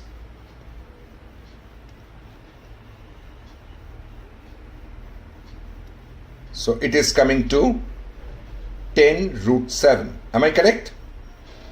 Therefore, the minimum distance MP plus AP is nothing but 10 root, what we got? 10 root 7. It's coming to 10 root 7. And that's your answer. Is it clear to everyone? Have you understood this? Very simple calculation is there. If we know the logic, that how to find out the minimum, distance, when the 2 points are lying on the same side of a line. So that exactly I have used here, and I got the minimum distance AP plus PM. Okay, this all sums I have done in the regular lecture when I taught you straight lines. This is what is called your optimization problem. Okay, so let's move for the next problem. In this question, they have said that P is a point inside the triangle ABC whose area is K, and the length of the perpendiculars drawn from this internal point P on the three sides of this triangle BC, CA and AB, the length of the perpendiculars are P1, P2 and P3 respectively. Now what is the minimum value of A by P1 plus B by P2 plus C by P3? Is it clear? Okay, let me just first try to draw the diagram.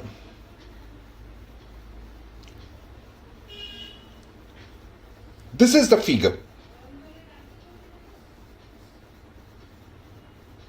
Okay.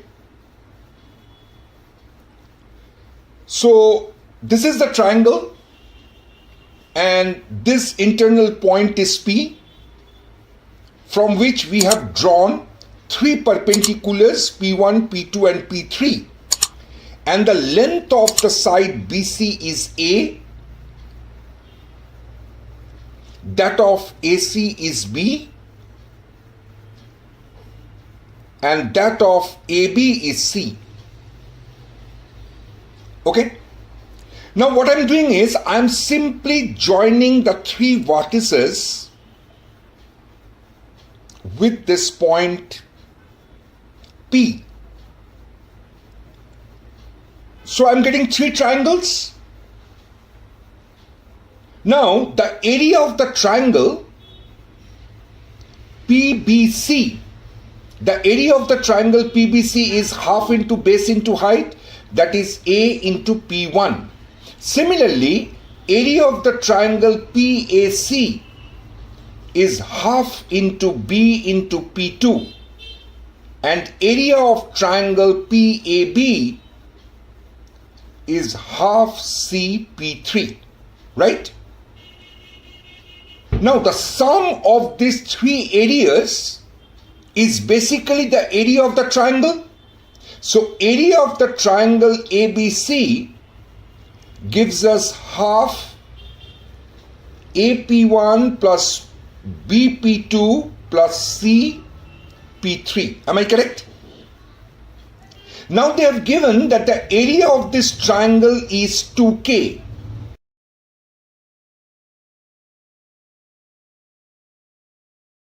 Sorry, the area is K. Therefore, 2K gives us what? AP1, BP2, CP3. Am I correct? Till this it's clear?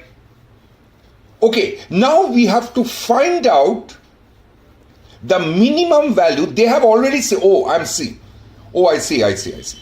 The thing is that they have already said that A by P1 plus B by P2 plus C by P3, it is minimum. So which are the conditions that will satisfy? So this is minimum. So one thing I can see that here AP1 plus AP2 plus CP3, AP1 plus BP2 plus CP3 is given. And we have to, they have given that A by P1 plus B by P2 plus C by P3, this is minimum. So anything strikes in your mind. Simply by looking AP1 plus BP2 plus CP3, at the same time, A by P1 plus B by P2 plus C by P3. Is anything striking your mind? For me, the thing that is striking me is arithmetic mean and harmonic mean. Arithmetic mean and harmonic mean. But in this case, we will use weighted arithmetic mean and weighted harmonic mean. That is what I want to say is AP1 plus BP2 plus CP3 divided by A plus B plus C. This is the weighted arithmetic mean. This is greater than or equals to the harmonic mean, the weighted harmonic mean. So A plus B plus C divided by A by P1, B by P2, C by P3. Am I correct or not? So from here we are getting that AP1, if I cross multiply,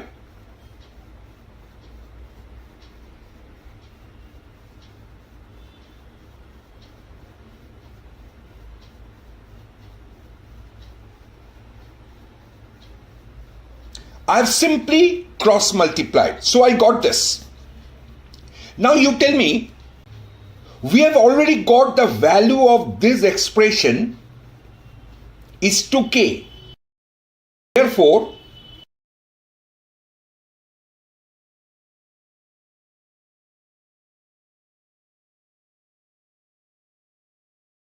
this is greater than or equals to divided by 2K. Am I correct? Because the value of this expression AP1 plus BP2 plus CP3 is 2K. So I have simply replaced its value. Now we can easily see that the minimum value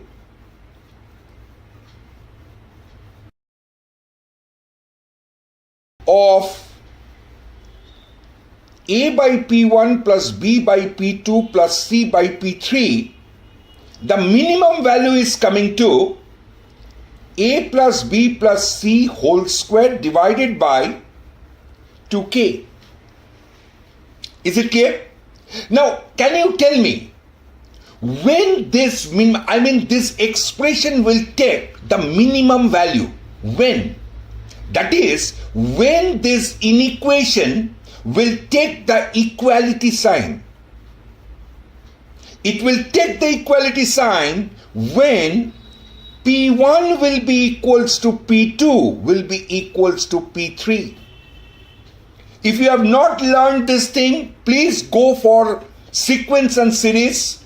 There you will get it, that when arithmetic mean is greater than equals to geometric mean is greater than equals to harmonic mean, the equality sign occurs when A, B, if we consider the AM, GM and HM of, let us say, 3 terms A, B, C, then the equality will occur when these terms are individually equals to the other term. So equality occurs when A will be equals to B will be equals to C. The same thing I have done here. The minimum value of this expression is A plus B plus C whole square divided by 2k, and this equality sign occurs when P1 equals to P2 equals to P3.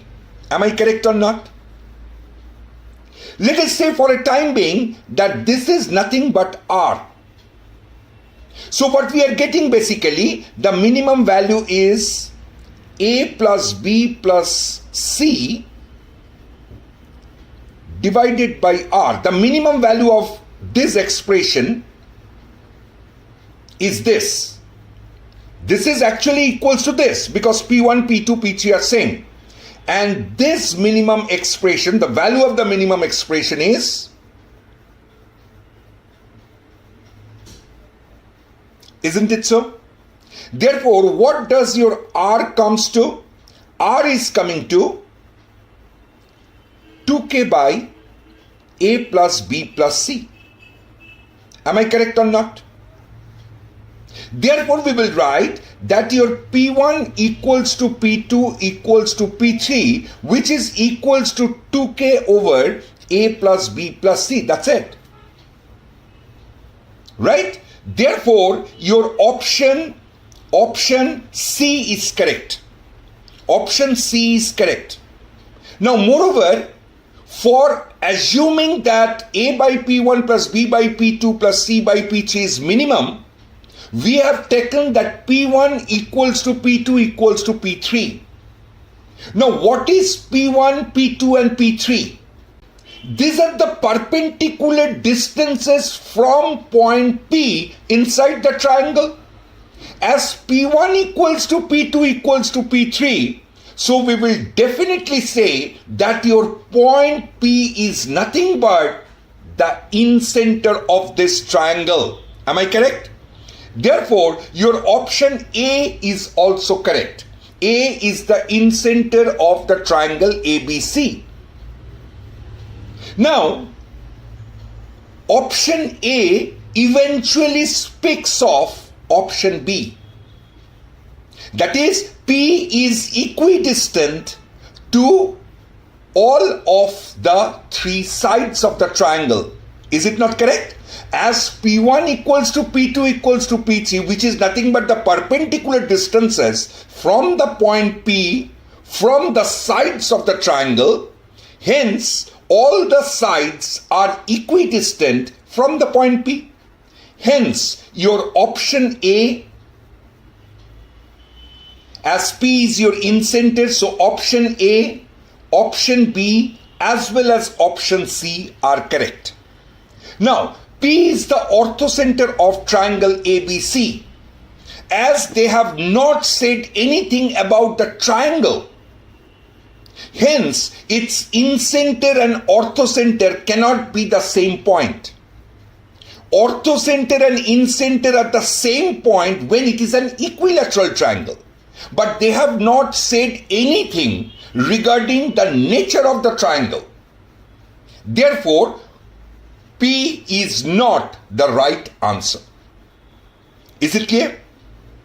Okay. So let's move for the next problem. In this question, they have said that ABCD is a square of side length 1 unit. Let me draw the square first.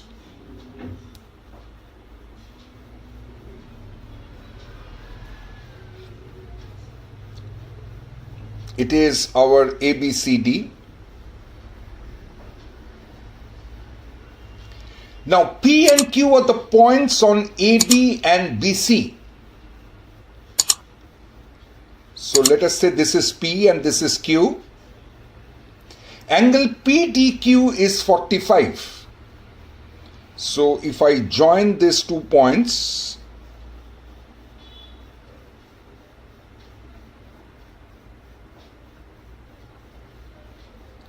then this angle they have said is 45 degree, right?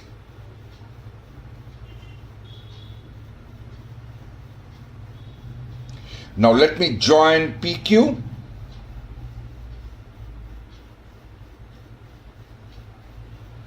Right? Now we have to find out the perimeter of the triangle PQB. Now in this question, I will not even use a single conception of coordinate geometry. Simply by using plane geometry, you can solve this problem. And this trick is mainly used by JEE advanced people. They will give you a problem, it will seem like it is a problem from coordinate geometry. But if you try to solve that problem, it can be solved at ease if you do it by normal plane geometry. That's it. Sometimes in maximum case, you know what happens, your plane geometry and coordinate geometry, they are mixed in advanced level. But sometimes they will try to give you problem that will base on plane geometry completely. Because these people also want that you should think in the way of doing the sum by using coordinate geometry. And that is going to take a lot of time. So try to think in that way. Now one question you can ask me, sir, how I will understand that in this problem I have to use plane geometry or coordinate geometry? This actually comes out of practice. You practice a lot, you see how the problems are solved, you try to solve it by your method, then you will understand which sum is easier in solving by plane geometry or coordinate geometry. Because in this kind of examination, you need to get the right answer. So whether you are applying coordinate geometry or plane geometry, nobody is going to see that, right? In this problem, I'm not going to use any conception of coordinate geometries. Just check it. They have said that each side is 1.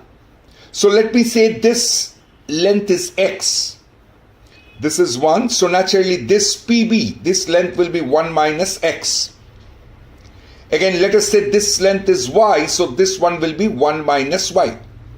You can take this thing as y also, doesn't matter. If this is y, then this part CQ will be 1 minus y. Either way around, no problem. So now, since PDQ is 45 degree, and this whole angle ADC, this is the angle of the square, so it is 90 degree. Let us assume that this angle is alpha and this angle is beta. So we are having alpha plus beta is basically 90 minus 45, that gives us 45 degree.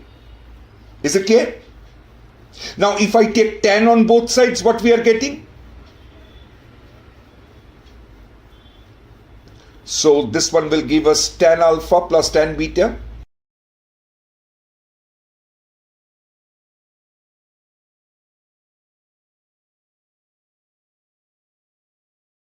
One minus tan alpha tan beta, which is equals to 1. So we can write tan alpha plus tan beta is basically 1 minus tan alpha tan beta. Now, if we consider the triangle ADP, we are getting your tan alpha as x over 1. So x is basically your tan alpha. Similarly, if you consider the triangle DCQ, we are getting tan beta is y over 1, because this length is also 1, DC is 1. So y is basically your tan beta. Am I correct? Now, let me just replace this. So what we are getting? Okay?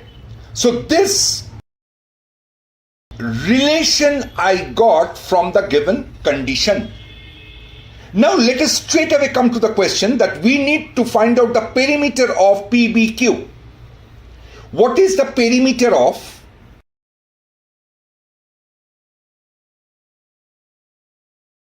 PBQ? The perimeter is 1 minus x, 1 minus y, plus PQ, and PQ is nothing but the hypotenuse, so it will be root over 1 minus x square plus 1 minus y square. Am I correct or not? So let me do one thing. It is basically 2 minus x plus y plus root over. Let me open this bracket. So we are getting 1 plus 1, that will give us 2. So I am directly writing it as 2 minus 2 times x plus y plus x square plus y square, right? Now in place of x plus y, I am replacing it by 1 minus xy. So we are having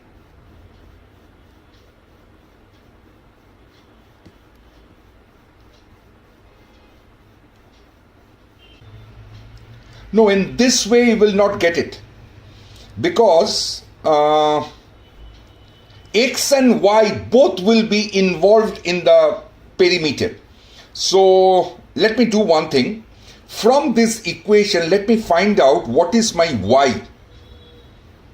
Y will give us 1 plus x equals to 1 minus x. Have you understood why I have changed my mindset? Because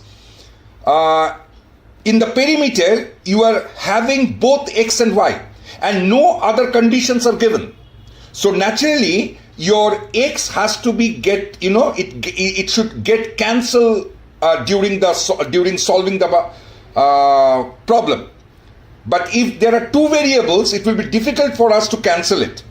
So that is why I am simply converting the two variables into one in terms of x.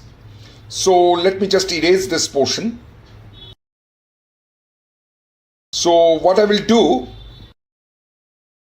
I will write 2 minus, this is x, so let it be x plus y. In place of y, I am writing 1 minus x over 1 plus x. Same thing I am doing in the root sign. So what I will do, one more changes will be here. I am not going to expand this. Otherwise, it will create problem. Let it be like that.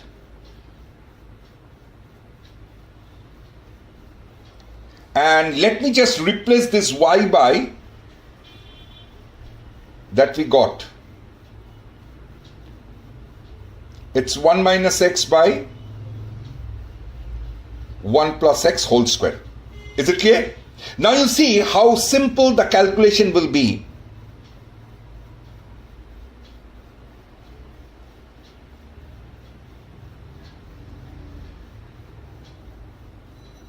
Let me take 1 over 1 plus x whole square common. So 1 plus x will come out, and inside the root sign it will be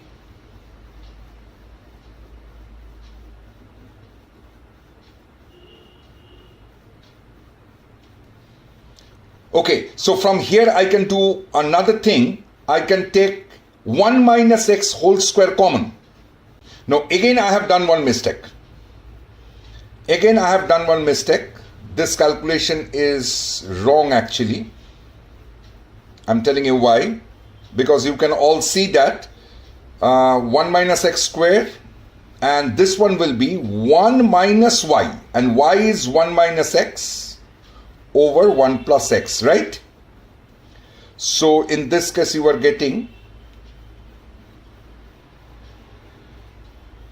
if I go for it, it is 2x over 1 plus x whole square, right?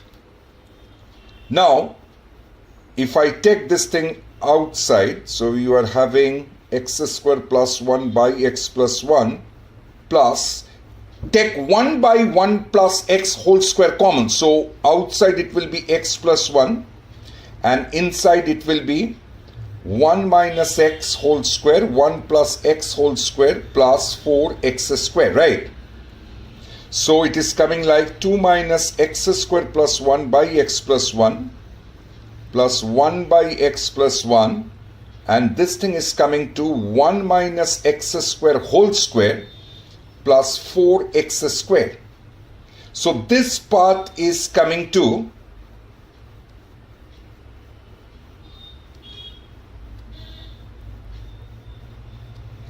it is basically 1 plus x square whole square.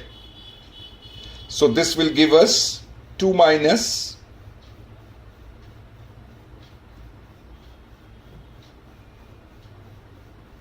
am I correct? So this part and this part will go off. So our answer is 2. Have you understood this? Therefore, the required perimeter of the triangle PQB is nothing but 2. And that's your answer. See, in this question, have I used anything in coordinate geometry? No. I have simply done this sum by plane geometry, which you have already done in class 10. So don't try to forget all those, old memories that can be used anytime you don't know. Okay. So let's move for the next problem.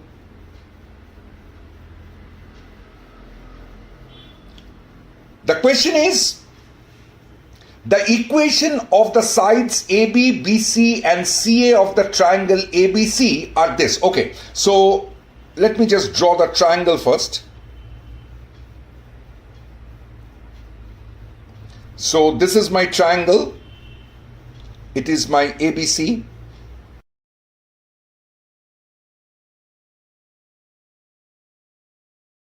And the equation of AB is equation of BC is and equation of CA is right. Now they have said that P, which is your 2, 3, is the circumcenter for this triangle. Circumcenter.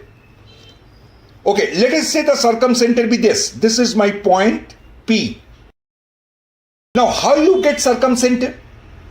When we find out the perpendicular bisectors of the sides of a triangle, then the point where this perpendicular bisectors intersect is nothing but your circumcenter. So, if I draw a perpendicular here, let me just draw it first. Perpendicular bisector. Let us say this is the perpendicular bisector, as well as this is the perpendicular bisector, though it is not the bisector, but okay, we can understand that. So these are the two perpendicular bisectors. So definitely these two perpendicular bisectors are going to meet at the circumcenter, and this circumcenter is P, whose coordinate is given by 2, 3. Okay. Now we have to find out the different conditions which is given to us. Oh, be very careful. The question is then which of the following is not true? Not true. Many students used to, in hurry they used to miss this word not. Not true. Okay. So what to do?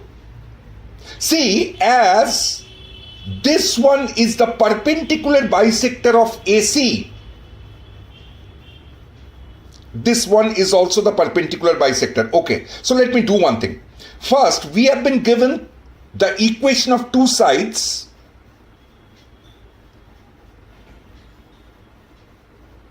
Let me solve these two equations to get the coordinate of A.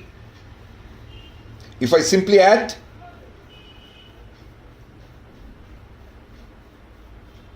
we got x as 1. If x as 1, then your y comes to minus 2. Therefore, the coordinate of A is nothing but 1, minus 2. Is it clear to all of us? A is nothing but 1, minus 2. How I got? I simply solved the two sides of the triangle given.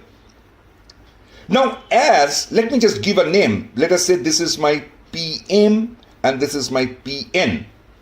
These are the perpendicular bisectors. Perpendicular bisectors. So, can we find out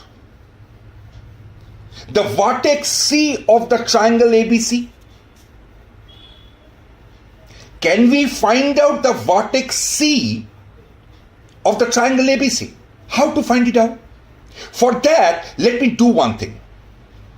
Can you tell me what is the slope of AC? The slope is 1. Because the equation is x minus y equals to 3. So from here we are getting y is basically x minus 3. Therefore its slope is 1. And if the slope of AC is 1, then the slope of PM will be nothing but minus 1 because it is the perpendicular. Okay, then what? Then we can find out what is the equation of PM. What is the equation of PM? By using point slope form. So what will be the equation of PM? Y minus y1 equals to m into x minus x1. So from here we are getting x plus y equals to 5. So this is the equation of PM.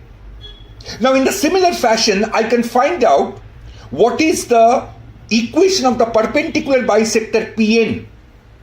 So for that, what I will do, I will find out the slope of AB, which in this case is nothing but minus 2 because the equation of AB is y equals to minus 2x.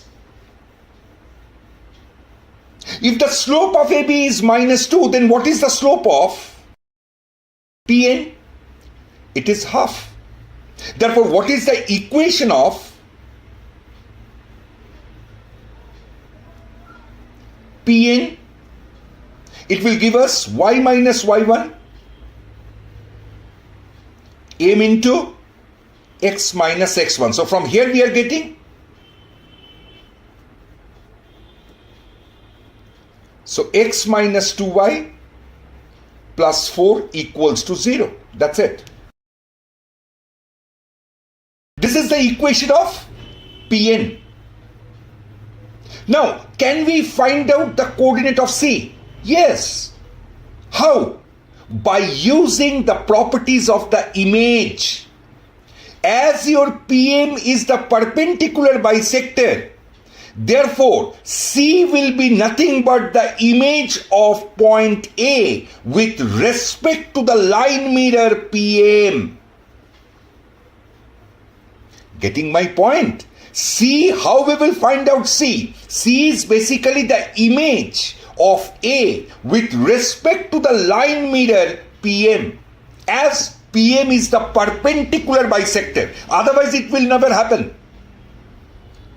Okay, so how to find out that? Let us say the coordinate of C be alpha beta.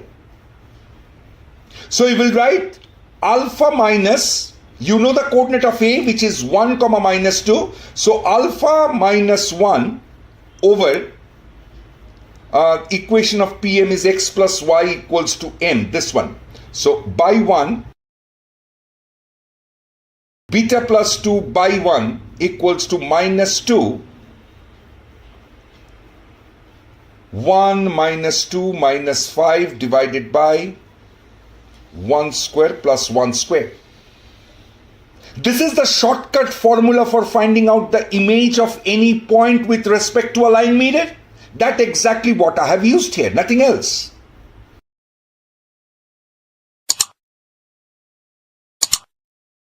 Is coming to, this one will give you minus 6, so it is 12 divided by 2, that gives us 6.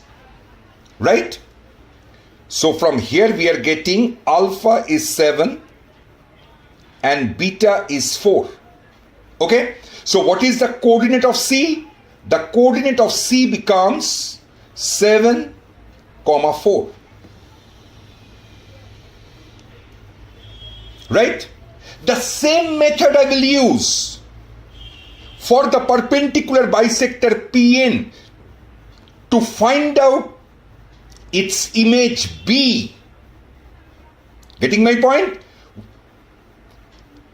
as PN is the perpendicular bisector, your B will be image of A with respect to this line mirror PN.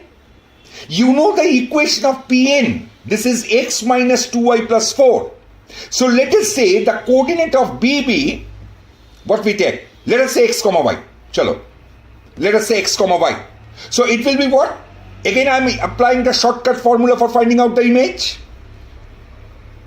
X minus 1 by 1 equals to y plus 2 over minus 2 equals to minus 2 times 1 plus 4 divided by 1 square plus 2 square. So what we are getting?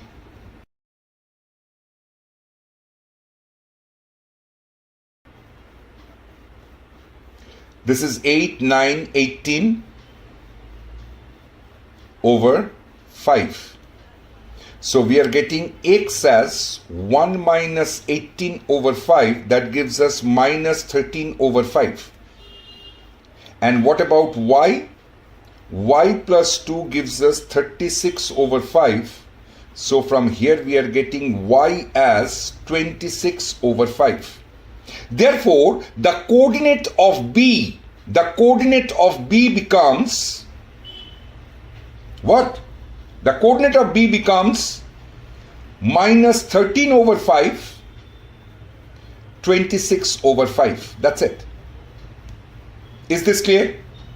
Is it clear? Absolutely. Now let us check what the options given to us. Okay, yet we have not got P. Okay, what is the coordinate of C? C is 7, 4. Or you can choose B. Choice is yours. Now the line BC is passing through B and C. So both the coordinates is going to satisfy this equation. I am not going to put both the equations because I don't need it. I have to simply find out what is the value of P. Therefore, the equation BC must satisfy the coordinate of C. And the coordinate of C is 7, 4. So if I put it, what we are going to have? We are having that, let me change the color of the pen here. It is your x plus py equals to 39. Now I am putting the coordinate C in this line. So what you are getting? 7, 4p is 39. So that gives us what? 4p is 32. That implies P is 8. So what is your P? P is 8. Remember this. Now let us come for the option. What they have said? They have said AC square. Okay. So let me just find out what is my AC square. What is my AC square? Our AC square will be, what is A? The point A is 1, minus 2. Okay, and C is 7, 4. So it is coming to 6 square plus 6 square. So it's coming to 72, right? And in the right hand side, they have given 9p. And what is 9p? 9p is basically, p is 8. So 9 into 8, that gives us 72. That means what? Your option A is correct. But they have said you have to mark that option which is not true. A is true. So in our case, A is not the option. Okay, let us go for the second one. AC square plus P square. What is AC square plus P square? AC square is 72 and P is basically 8. So P square will give us 64. So it is coming to 136. And what is given over there? Yes, it is again 136. Therefore, actually option B is correct. But in our case, it is not true. Okay, this option is not correct in our case. But actually this relation is true. Okay, next we have to come for, what does it mean? Option A and B in our case is not correct. What about C? The area of triangle ABC. So we have to find out the area also. Isn't it so? We have to find out the area also. Okay, so we have A, we have B, we have A, we have B, we have C. So let us just find out what is the area. I am simply using the determinant method. Area of the triangle will give us half. A is our 1 minus 2. So it will be 1 minus 2, 1. B is minus 13 over 5, 26 over 5, 1. And then C is 7, 4, 1. Can you remember? This is how we find out the area of a triangle by using determinant method. So now let me take 1 over 5 common. So it is coming to 1 over 10. 1 minus 2, 1. Minus 13, 26, 5. 7, 4 and 1. Okay. So now let me just expand the determinant to get the value. So it is coming to 26 minus 20 minus 2 minus 13 minus 35 and plus 1 minus 52 minus 42 182, right?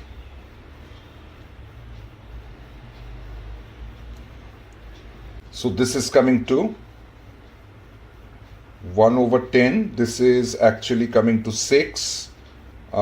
This is coming to 96, right?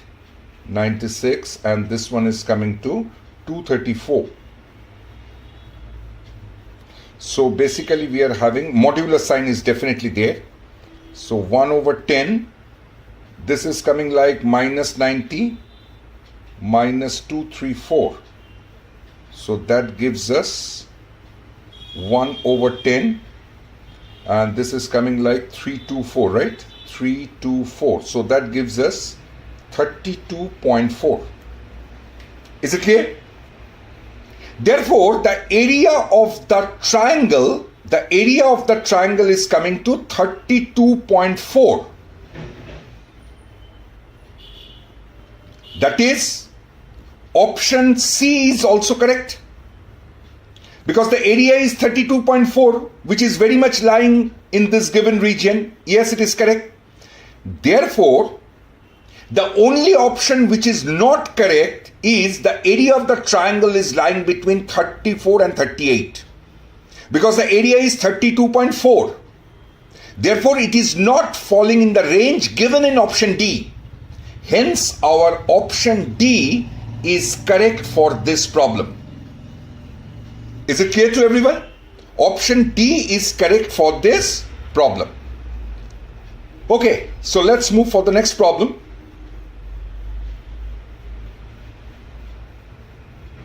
So in this question they have said a triangle is formed by x, y and the line 3x plus 4y equals to 60. That means a triangle is formed by the coordinate axis and the line given to us. Now we have to find out such points P such that the coordinate of P are integers. That is, they are actually talking about all those points which are inside the triangle, strictly inside the triangle, in which A and B both are integers. It means they are asking for finding out the lattice points strictly inside this triangle form. That's it. One more condition is given to us in this case. They have said that B is a multiple of A. Both are integers, but B is the multiple of A.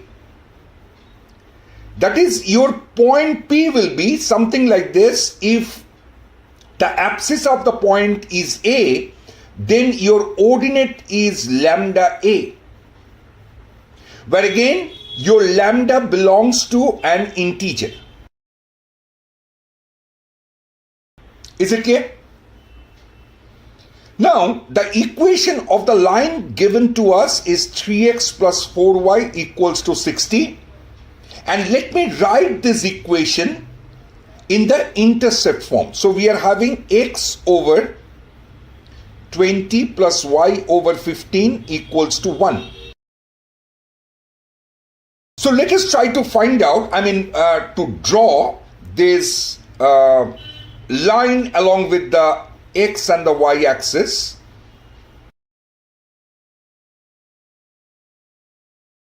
So we are getting the line something like this. And this point, let us say this point be A, which is 20, 0, and this point is say B, which is your 0, 15. So we have to find out all the points inside this triangle such that all the points, the coordinates of all those points are integers. And the ordinate B is a multiple of A. That's it. That's the question. A plain and simple question. So in this case, what we will do, let us first consider that A is 1. In that case, your B will be what? Lambda into A, that gives us only lambda. Therefore, what are the values of lambda that we can assume? The equation is 3x plus 4y is 60. So, in place of x, if we write 1, so from here we are getting 4 lambda is nothing but 57. And your lambda is coming to 57 over 4. So that gives us 14 point something, right? So your lambda can take the value till 14. And for all such values, you are going to get all the lattice points P when your abscissa is 1. Therefore, from here we are going to have how many number of P's? We are going to have 14 number of P's. Have you understood this? Your lambda can take 1, 2, 3, 4, so on till 14. When your A is always 1. So from here we got 14 lattice points. Okay, let me now take A is 2. In that case, your B will become 2 times lambda. And if I put it in the equation, what we are going to have?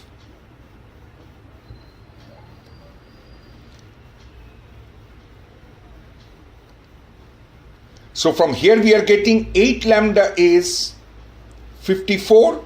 So lambda is coming to 54 over 8. So it is coming like 6 point something. Am I correct?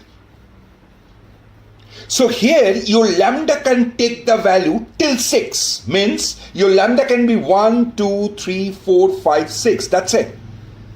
Therefore from here we are getting the number of lattice points, that is the required values P, as 6. Is it clear? Now let us take A as 3. Now I am telling you students, there is no shortcut way of finding out lattice points other than the method that I am showing you. Here you have to consider each case individually to find out those lattice points required.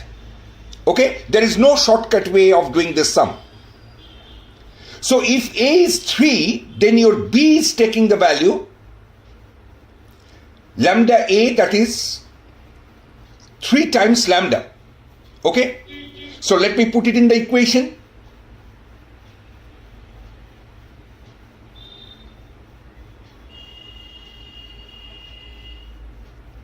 So we are basically having 12 lambda is 51. So lambda is coming to 51 divided by 12 it is 4 point something.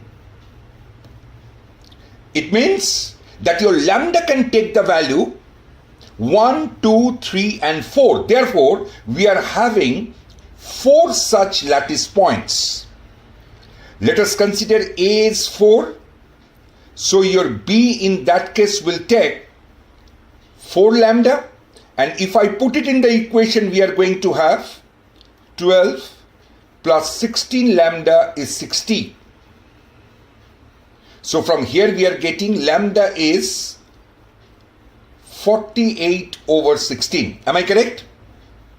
So we are having 3 over here, right? So your lambda can take the value 1, 2 and 3. But wait, your lambda cannot take the value 3. Can you tell me why? Because if lambda takes the value 3, then the coordinate becomes 4, 12. And 4, 12 is a point which lies on the given line. But in the question they have asked for to find out those points P which are strictly inside the triangle. Therefore, in this case your lambda will take only the value 1 and 2, not 3. Is it clear? So from here we are getting the value of lambda, 2 values of lambda. Okay, let us take A as 5. So in that case your B will take 5 lambda. Let me put it in the equation.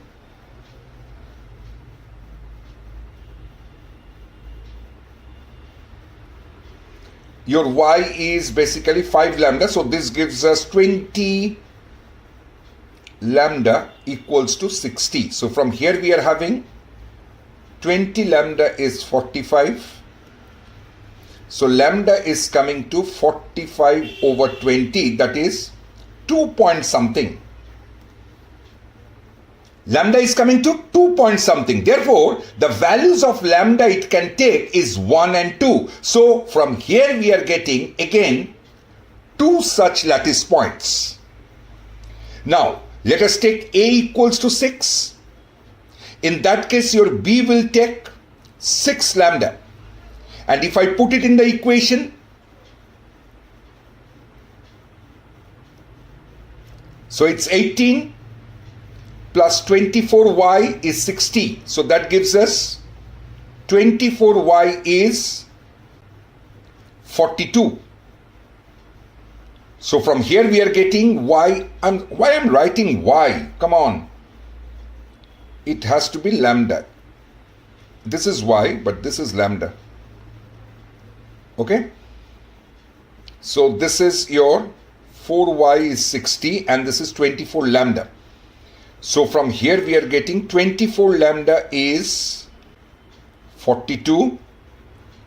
So lambda is coming to 42 over 24. That gives us 1 point something. That is, the value of lambda that it can take is only 1. So when your A is 6, your B can take only 1 value which is satisfying this condition. That is, the point is very much within the triangle is the point 6 for the ordinate of that point P. So the lattice points is basically 6, 6. Okay, so if I take A as 7, is it possible? Let me just check. So your B is coming to 7 lambda. So if I put it in the equation,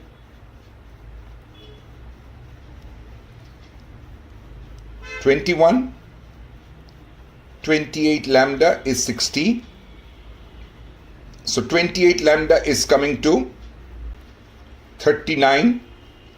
So again lambda is coming to 39 over 28. That gives us 1 point something. Okay. So the value of lambda in this case, it can take 1. So we are getting 1 lattice points which is satisfying this condition. Now if I take A is 8, then your B becomes 8 lambda, and if I put it, what we are going to have in the equation, 24, 32 lambda is 60.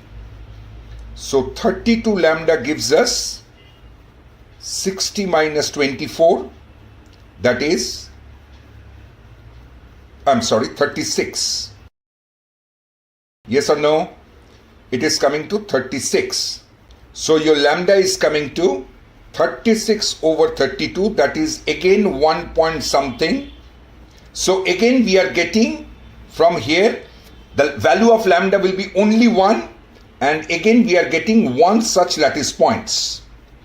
Now I have to consider again A as 9, so in that case your B will become 9 lambda, and if I put it in the equation, what we are going to have? 27, 36 lambda is your 60. So that gives us 36 lambda is 60 minus 27. So that gives us 33. And lambda is coming to a fraction. So I have to stop here. Okay. So from here we are not going to get any lattice points. So how many number of such lattice points we got? We got from here 14 plus 6, that is 20, 21, 22, and 4 gives us 26, 28, 30 and 31. So such values of P where A and B are both integers and B is the multiple of A, here we are getting 31 such points. Is it clear? So we got 31 such lattice points strictly inside the triangle which has been formed by the given line and the coordinate axis, and also it maintains the given condition that the ordinate of point P will be multiple of the abscissa. Is it clear? So this is the way how we do this kind of sum. Again I am telling you, there is no shortcut way of doing this sum. So whenever this question comes, you have to take all those cases to find out the actual number of points, which are lattice points, which is inside the triangle. In this kind of problem, always consider the cases and do the sum. Is it clear to all? Okay, so let's move for the next problem. See this question. The question says that a ray of light is passing through the point 2, 3.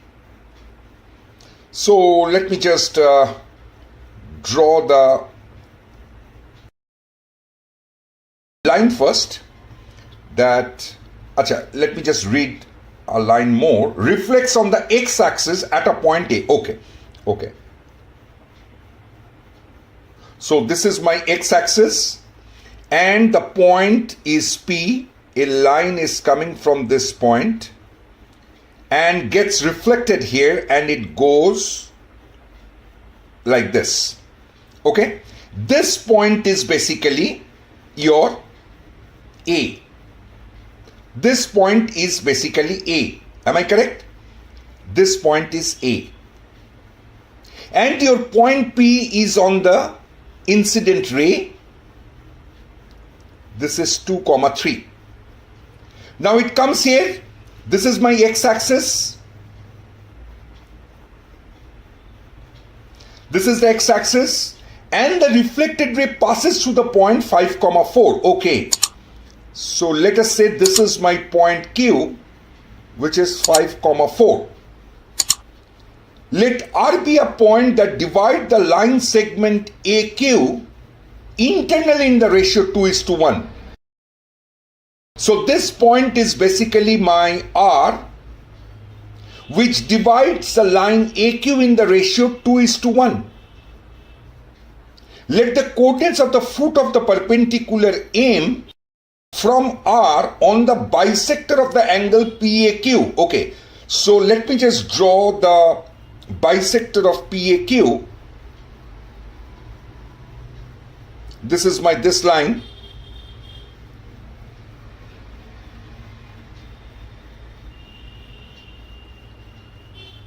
Okay, so this is this line, this is the bisector, and what happened? They have said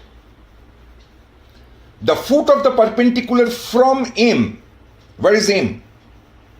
Let the coordinates of the foot of the perpendicular M from R on the bisector of the angle. Okay, I understood now. So the question is, from here I have drawn a perpendicular, and this perpendicular, let me just reduce its width. So this is the perpendicular I have drawn, and this is the coordinate M. This is my M. Okay. Let the coordinates of the foot of the perpendicular M from R on the bisector of the angle PAQ is alpha beta. Therefore, the coordinate of M is alpha comma beta. That they have set. Now you have to find out the value of 7 alpha plus 3 beta. That's the question. Are you getting the point? So that's the question. So how to do it? 7 alpha plus 3 beta. Okay, so for that, I have to find out what is my point A. What is my point A? And to find out what is the coordinate of A, I need to find out the equation of the incident ray. So to find out the equation of incident ray, what I will do, I will simply find out the image of point Q. Q is a point on the reflected ray. I want to find out its image of Q on the y-axis, I mean with respect to the line mirror x-axis. So its image will be, straight away I can say that its image will be nothing but 5 comma minus 4. Because image of Q with respect to the line mirror x-axis will be what? 5 comma minus 4. Let us denote this thing as Q dash. Now, if I join AQ,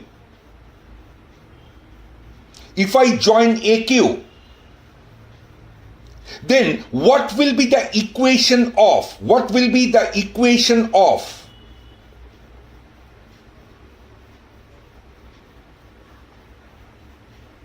PQ dash? Simply by using 2-point formula, I can find out it is nothing but y minus 3 minus 4 minus 3 equals to x minus 2 over 5 minus 2. Now, why I am trying to find out the equation of the incident ray? Because the moment I know the equation of the incident ray, I can solve it with the x-axis to get the point A. That's my main reason. So from here we are getting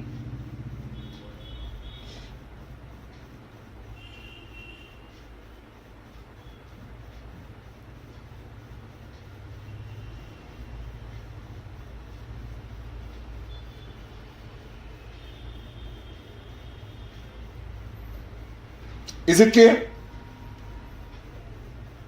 So this is the equation of the incident ray.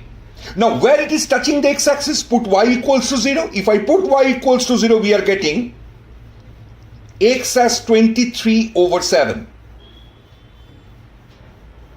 Now as the point A is on the x-axis, therefore the coordinate of A will be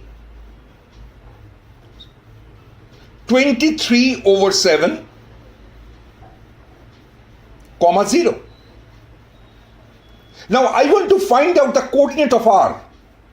We know that R is dividing AQ in the ratio 2:1 internally.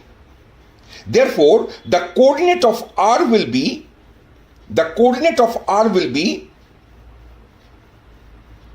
2 into 5.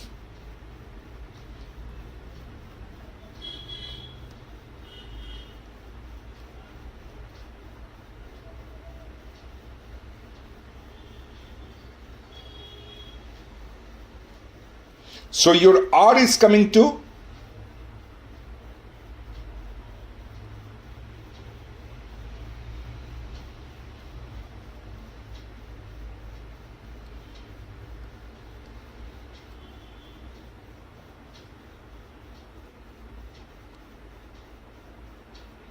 Am I correct or not? So the coordinate of point R is 93 over 21, comma 8 by 3. Is it clear? Right? So we got now R. Alpha beta is basically the foot of the perpendicular M. Now observe one thing.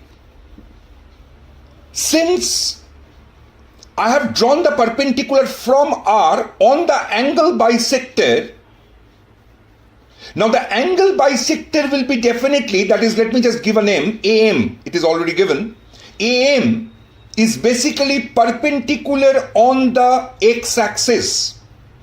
As this is the AM is the angle bisector of between the incident and the reflected ray, and as the mirror is the x-axis, therefore its perpendicular will be the parallel to the y-axis. Okay. Now what is the coordinate? If I drop a perpendicular from R on the x-axis, what will be the coordinate of R? I mean, what will be the coordinate of the foot of the perpendicular? The point will be 93 over 21, comma 0. As the coordinate of R is 93 over 21, 8 over 3. So, can you please tell me, let me just give a name of this, let us say this is S. So, can you please tell me, what is the length AS? What is the length AS? It will be 93 over 21 minus 23 over 7. So that gives us 93 over 21 minus 21, 69. So it is coming to 24 over 21. Am I correct? That is, it is 8 by 7. That is, your AS length is 8 over 7. AS length is 8 over 7. Now, if AS length is 8 over 7, then we can say that your RM is also 8 over 7. But here we need to find out only alpha and beta, right? So we don't need to find out AS. We don't need to find out AS. Okay, so actually your AM is parallel to the y-axis. Parallel to the y-axis. Therefore, here your alpha will be nothing but 23 over 7. Am I correct or not? Because the coordinate of AM is alpha comma beta. And AM is basically on the line which is parallel to the y-axis. And the coordinate of A is 23 over 7 comma 0. It means what? Your alpha is coming to 23 over 7. Is it clear to you or not? So your alpha is 23 over 7. Now what about beta? Beta is basically the distance AM, which is same as your RS. And RS is nothing but 8 over 3. Is it clear? So you got that alpha is 23 over 7 and beta, which is actually your AM, is 8 over 3. That's it. We don't need this. It is not needed. Is it clear to you or not? Absolutely. Okay. So we got alpha, we got beta. Now we have to find out the value of 7 alpha plus 3 beta. So it is coming to 23 plus 8. So that gives us 31. And that's your answer. Yes or no? See, from point R, you have drawn a perpendicular on a line which is parallel to the y-axis. So what will be the abscissa of that point? The abscissa of the point AM is same as the abscissa of the point A. Think about it. Right? and the ordinate of point M will be same as the ordinate of the point R. It is why possible because we are dealing with the x-axis and the line which is perpendicular on the x-axis. Is it clear to everyone? So we got alpha, we got beta, and we got the required value. Okay? Fine. So let's move for the next problem. This question is a paragraph based question. In this question they have said that consider two lines L1 and L2 where L1 is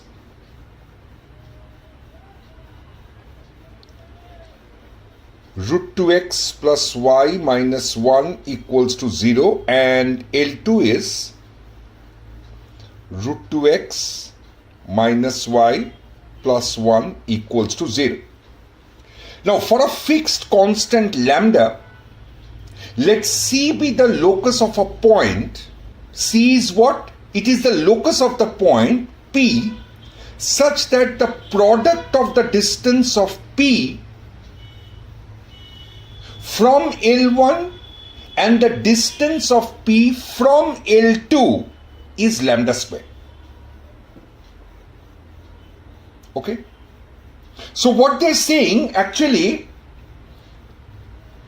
the locus C is the locus of a point P such that the product of the distance drawn from P on these two lines is equals to lambda square. Okay? So let us say H comma K be any point on the locus.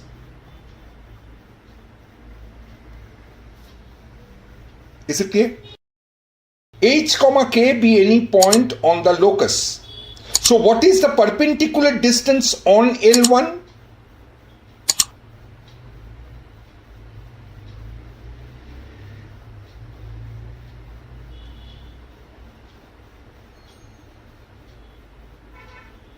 This is the perpendicular distance from P on the line L1. And what is the perpendicular distance from P on L2?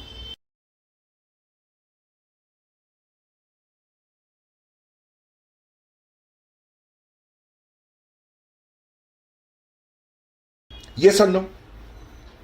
Now they have said that the product of these two is equals to lambda square. Product of these two perpendicular distance equals to lambda square. So let me just write it there.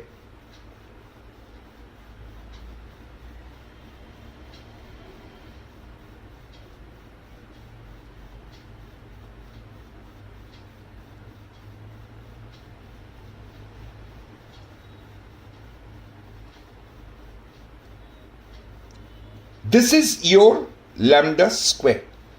Am I correct? Therefore, the equation of the locus becomes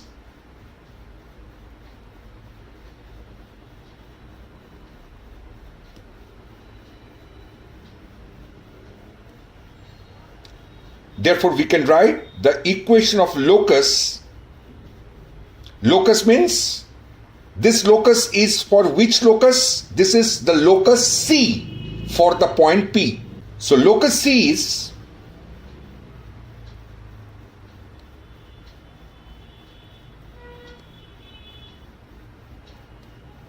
so if I remove the modulus sign, we are getting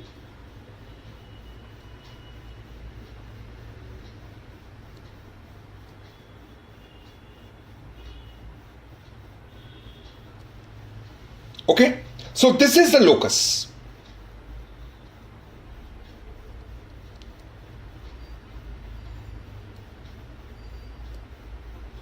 Okay, now let's read the next part. The line y equals to 2x plus 1. The line y is equals to 2x plus 1 meets C. Means this line meets the locus at two points which are R and S. Okay, and they have said that the distance between R and S is root 270. Okay, so let us say that this line meets the curve at 2 points R and S, and let the coordinate of R be x1, y1 and S be x2, y2. Therefore, the distance between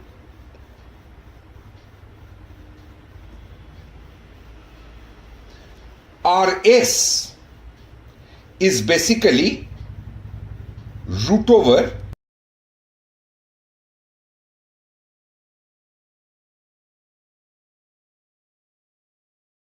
right? Now x1, y1 and x2, y2 both lies on this line. Hence it must satisfy this. Therefore we can say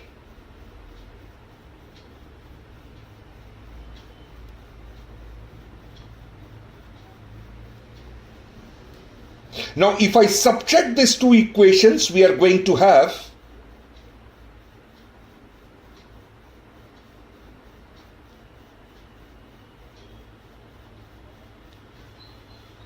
okay. So what will be the distance between RS? Distance RS is root over of x1 minus x2 square plus y1 minus y2 square. So y1 minus y2 square means it is basically 4 into x1 minus x2 square. So from here we are getting modulus of x1 minus x2 into root 5. Clear? And this distance, what they have said, is equals to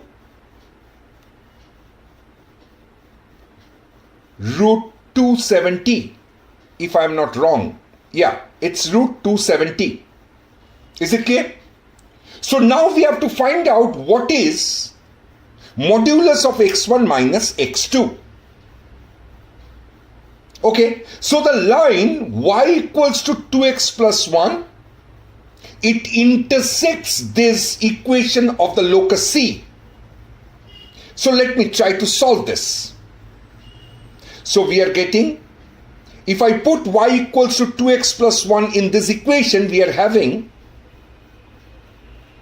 2x square minus y minus 1 will give us 2x. So it is 4x square is equals to plus minus 3 lambda square. So from here we are having minus 2x square is plus minus 3 lambda square. So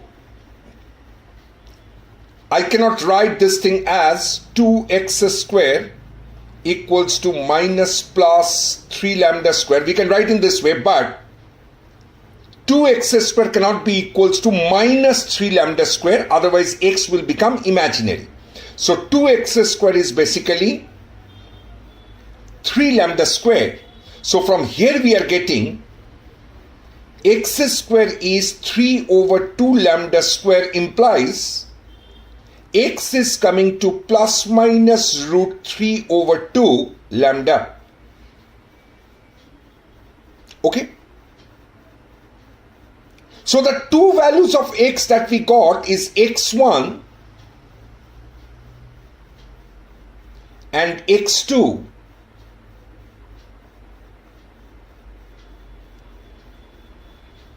Right? So simply let me just put it here to get the value.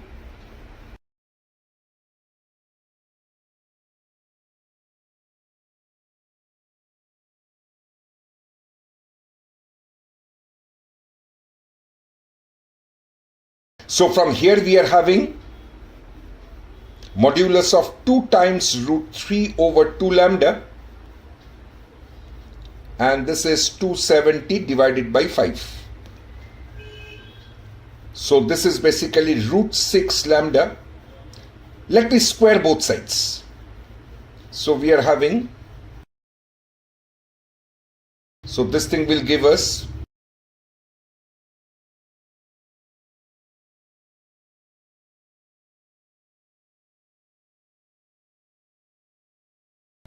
so lambda square is coming to 54 over 6, that is 9. Clear? Therefore, we are having lambda square is nothing but 9. Yes or no? Thus, the equation of the locus, I think my first part is over.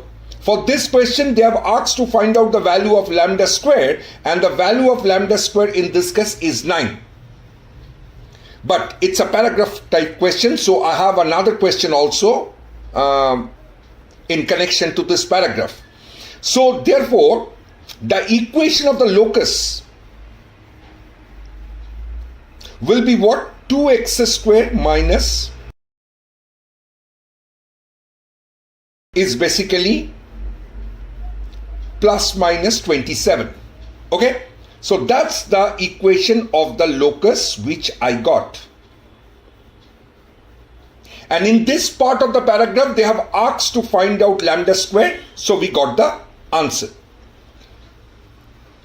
Now, whatever is given in the second part, this I will see that it is actually the connection with the second question of this paragraph. The same question is there. Let me just write the equation of the locus here because I will need this equation.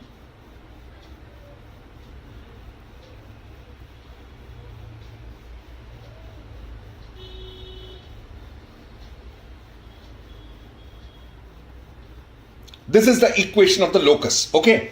Now, I will read the second part. What they are saying? They are saying that let the perpendicular bisector of RS. Okay. Actually, the thing is, suppose this curve, I don't know how this curve will look like, but let us say the curve will look something like this. Okay, let us say just an example. So,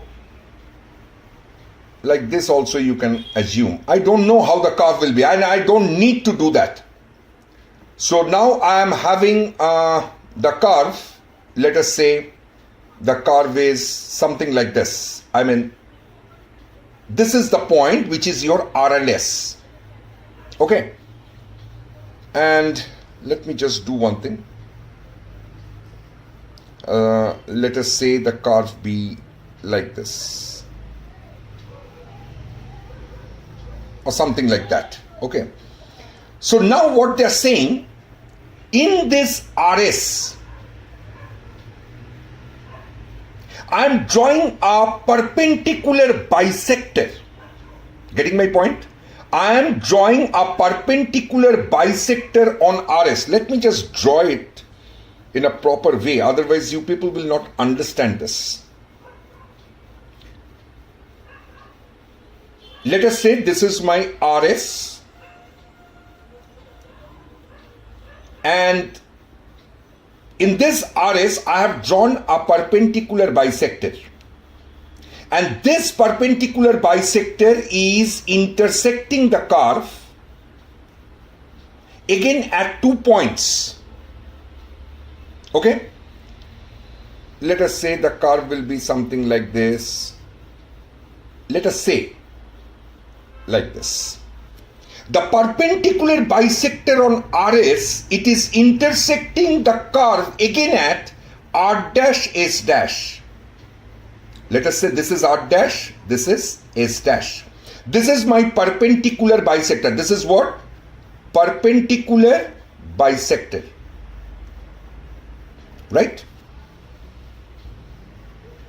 Now they have said that your capital D is basically the square of the distance between R dash and S dash. That is, D is nothing but R dash S dash. Right? It is exactly the same method that I have used right now. You can say that this question is basically the replica of the first part of this paragraph. Well, so I have to now find out what is the equation of R dash S dash. That is the perpendicular bisector of RS. Now to know the perpendicular bisector, I must know the coordinate of R and the coordinate of S. The coordinate of R, as we have assumed there, is x1, y1, and the coordinate of S we have assumed there as x2, y2 in the previous part. And we have also seen that let me just go to that. We have already seen that your y1 minus y2 is 2 times x1 minus x2. What we got? y1 minus y2 is 2 times x1 minus x2. So from here we can write y1 minus y2 divided by x1 minus x2 is basically 2. That is, the slope of the line RS is basically 2. Then what will be the slope of R dash S dash? Since it is perpendicular, so its slope will be minus half. Right? Now our main task is to find out what is x1, y1 and x2, y2, because I have to find out the equation of R dash S dash. So for that you need one point and the slope of the line. Slope of the line I got.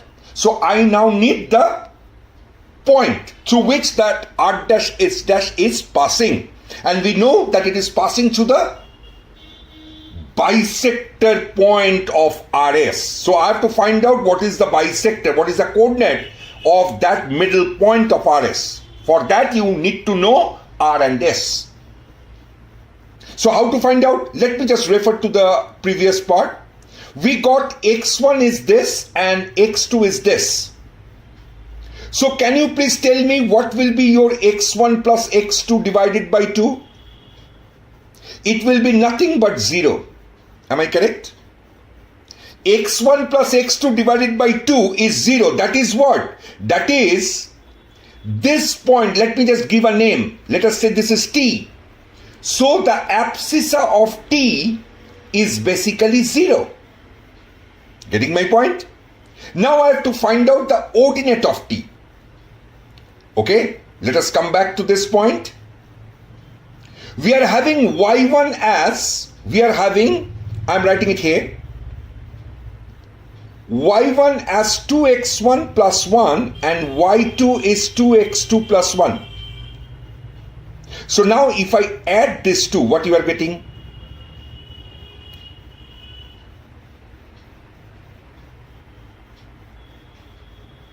x1 plus x2 just now we got, that is 0. So your y1 plus y2 will become what? 2. Therefore, what is y1 plus y2 divided by 2? That gives us 1. Yes or no? Therefore, your point T, the ordinate of point T will be nothing but 1. Have you seen? I have not found the values of x1, y1, x2, though x1 and x2 we know, but we have not found the values of y1 and y2. With the help of the thing that we got, we have evaluated what will be the coordinate of its midpoint. So now you know the point through which your RS is, R dash S dash is passing, as well as you know its slope. Therefore, its equation will be equation of R dash S dash. It will be y minus y1 equals to m into x minus x1. That gives us, so we are having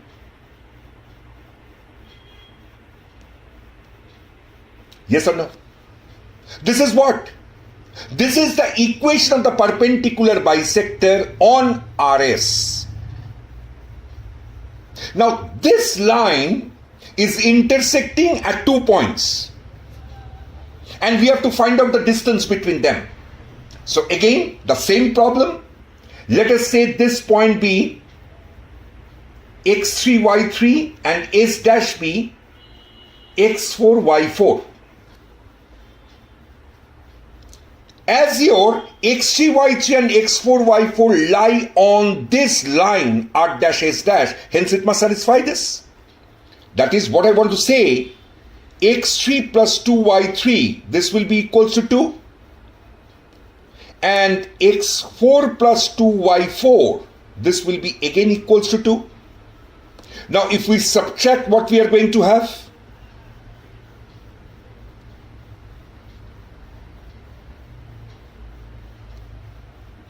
Yes or no? Therefore, what is x3 minus x4?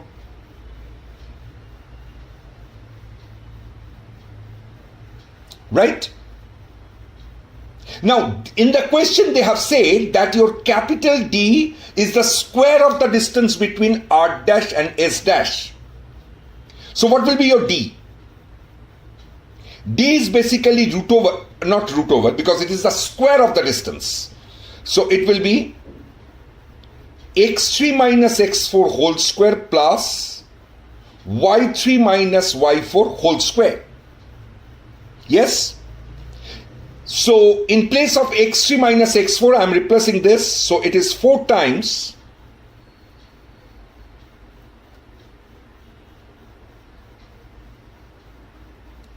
so we are actually having 5 times. Right? So this is your D.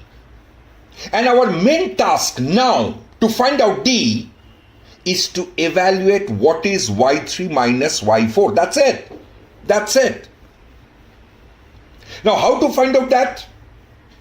So for that, what I'm doing, we got the equation of this line which is intersecting the curve at 2 points.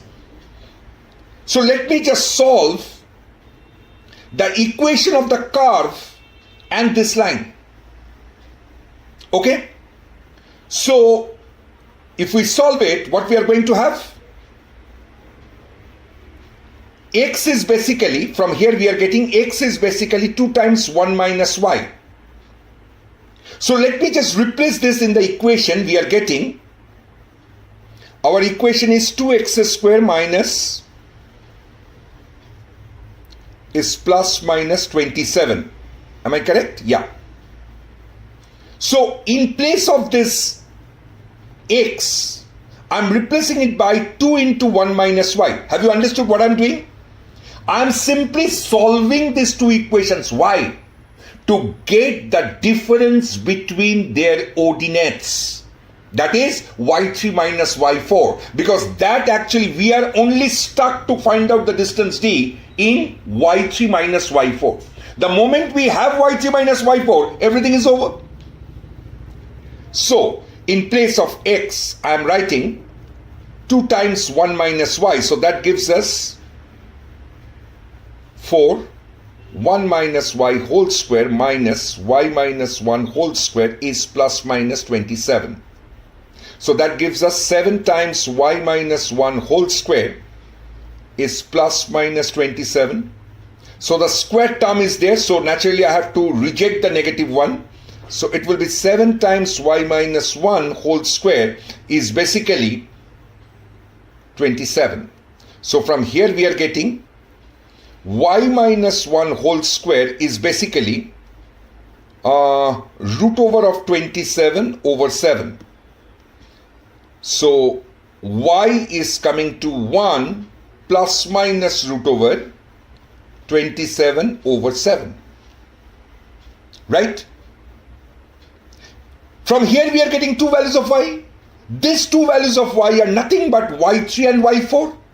So what will be our y3 minus y4? This will be nothing but 1 plus root 27 over 7 minus 1 minus root 27 over 7. So that gives us what? 2 times root 27 over 7.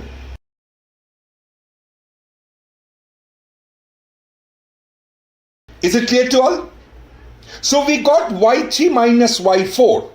So what is your distance d now? What is your distance d now? It becomes 5 times 2 root 27 over 7 whole square. So that gives us what? 5 into 4 into 27 divided by 7. So I need to find out 7d, right? Yes, I need to find out 7d. So what will be your 7d? Your 7d will become 5 into 4 into 27. So that gives us 20 into 27. That gives us 540. And that's your answer. For this question, the value of 7d will be nothing but 540. Is it clear to everyone? Absolutely, no doubt. So that's all for today's class. I hope you have understood the complete tutorial today I have given to you. And I'm sure that you have learned some new tips and tricks while solving these problems. I will suggest all of you to make a note of this and underline the new tips and tricks that you have learned today through these problems and practice it regularly to be more confident in this chapter. So see you very soon in my next video. Till then, goodbye. And if you are new to my channel, please do subscribe, like and share it. Thank you so much.